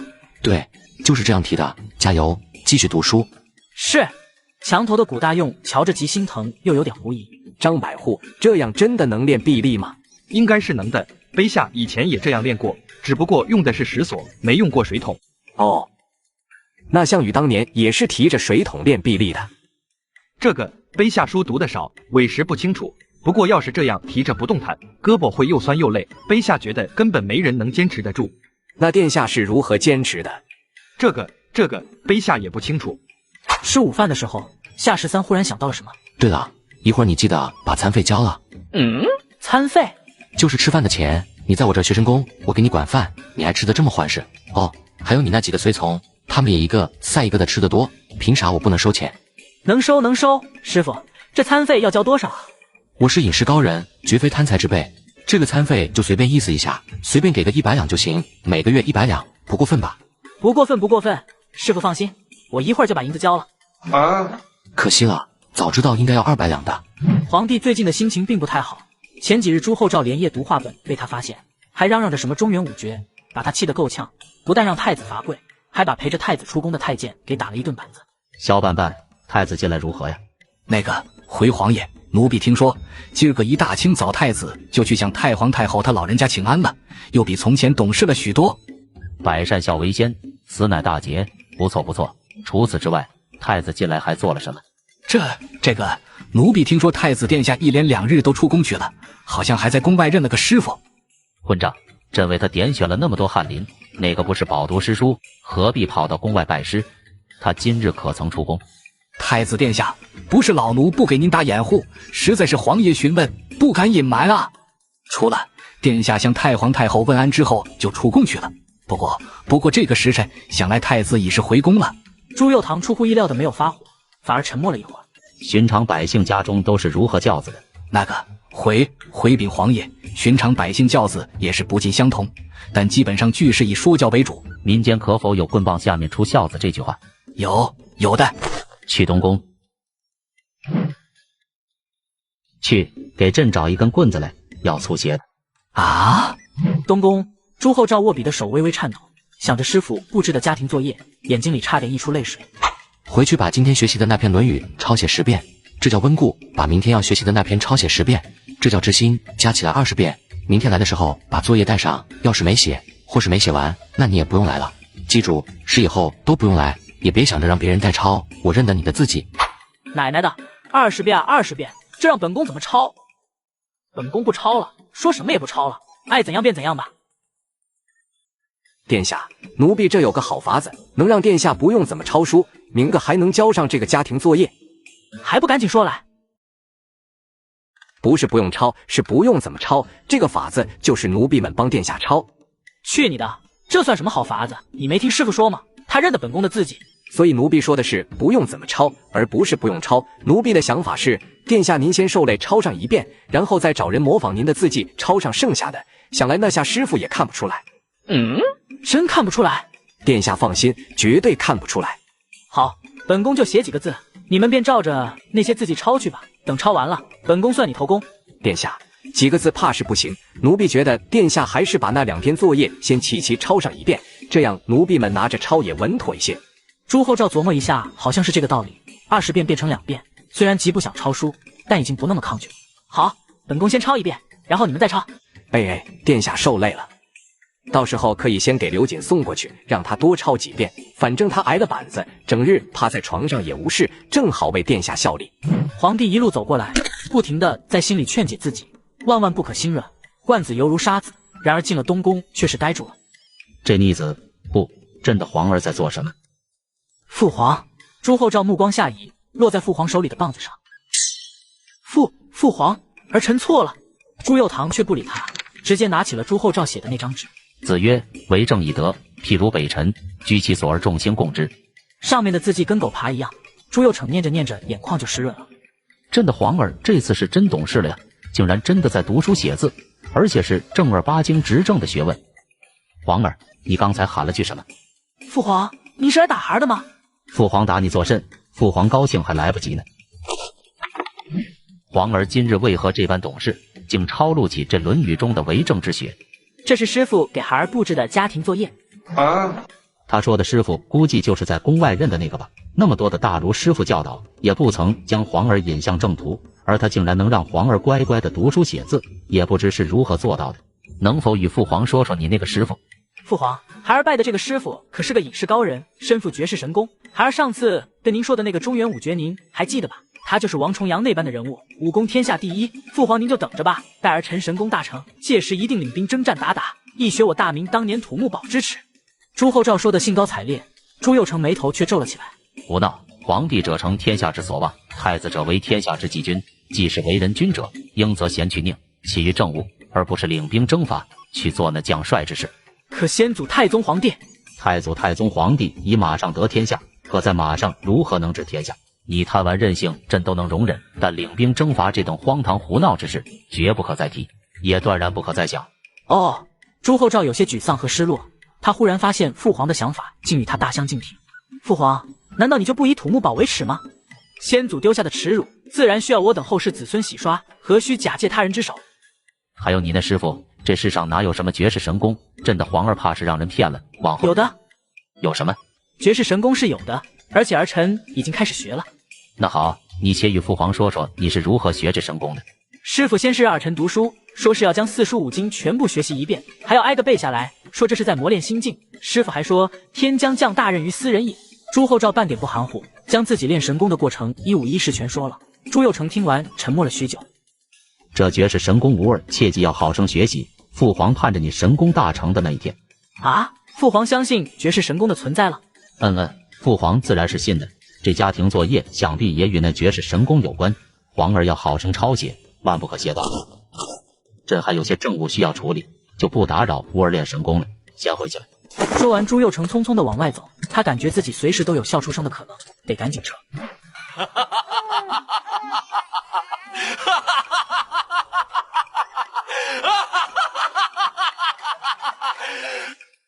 朕有多少年没这般畅快过了？怕是有7、8年的光景了。没想到一直困扰朕的难题，竟然被一个江湖骗，不是当世之奇才被解决了。朕的皇儿明显是被人骗了，不过朕只想对他说骗得好，请加大力度。这样的傻小子，不忽悠还留着过年吗？也不知道是什么样的人才能想出这等奇招。小板板，给朕查一下太子拜的这位师傅是何人？是，奴婢遵旨。这是你自己抄写的？是啊。夏世三看着手上的一摞纸，他刚才仔细检查过，虽然字丑的还没虫子爬的好看，但是字迹竟是如出一辙。还真是邪门了，这货竟然抄完了。本以为20遍已经是极多，看来还是要加大剂量。师傅，这些真的都是我自己抄的。为师还怕这20遍累着你，没想到你竟然这么出色的完成作业，很好。从今天开始，作业翻个倍，40遍。师傅放心，我一定完成。管你抄多少遍呢，反正我只需要抄1遍就行，怕个啥？小鸡子，这些纸你拿着，中午做饭时用来引火。哦。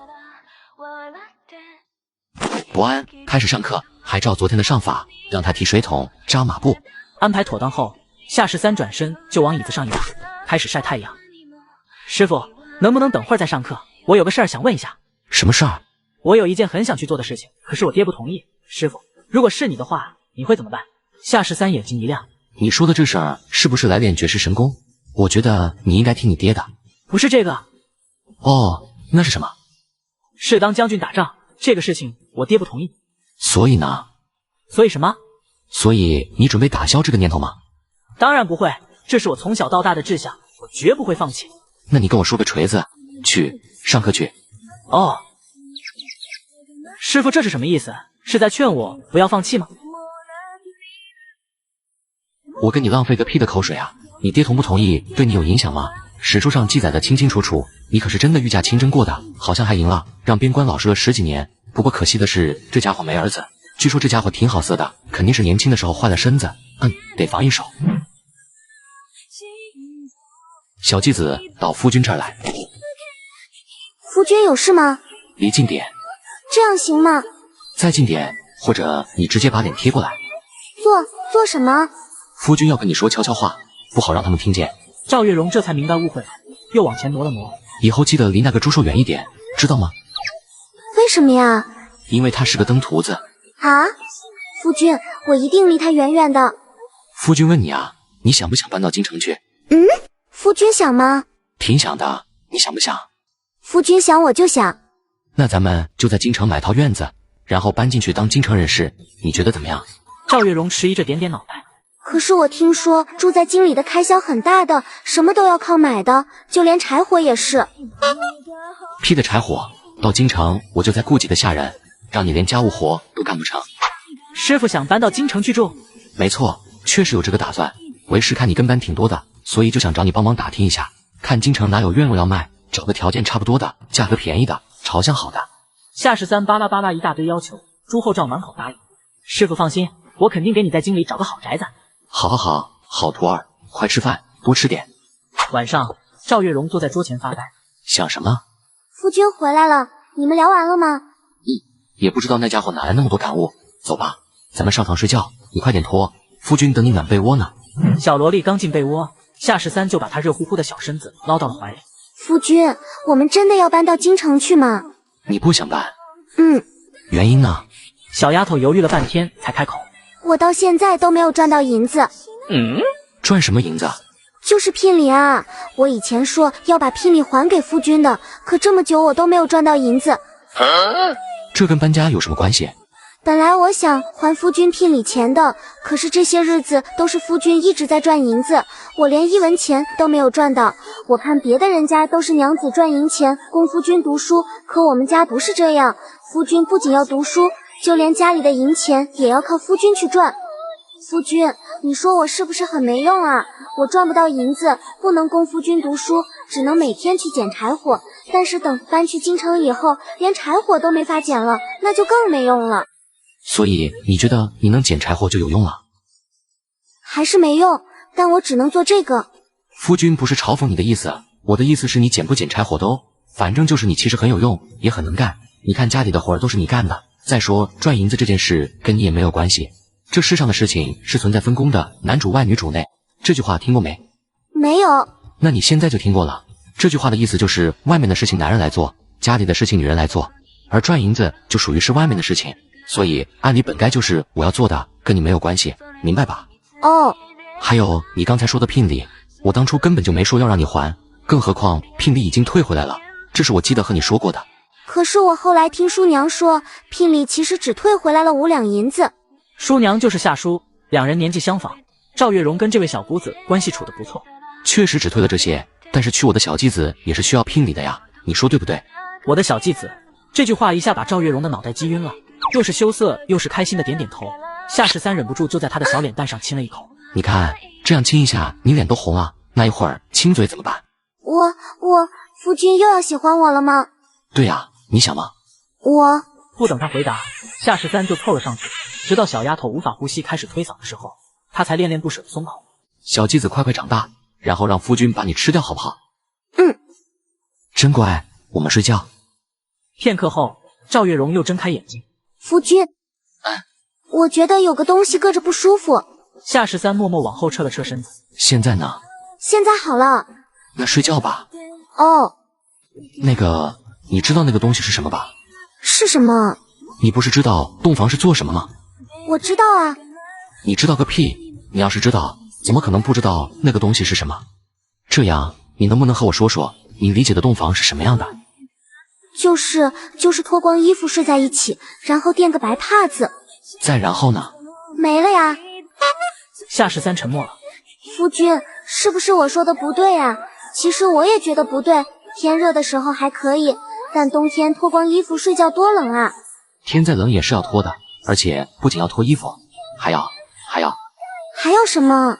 夏13尽量用浅显的词句给他上了一堂别开生面的生理课。赵月荣听完沉默了，过了许久，他忽然伸手。你干什么？赵月荣一声不吭，又摸索几下，才默默收回手，比划了一下，得出结论。夫君说的是对的，我确实还没熟啊。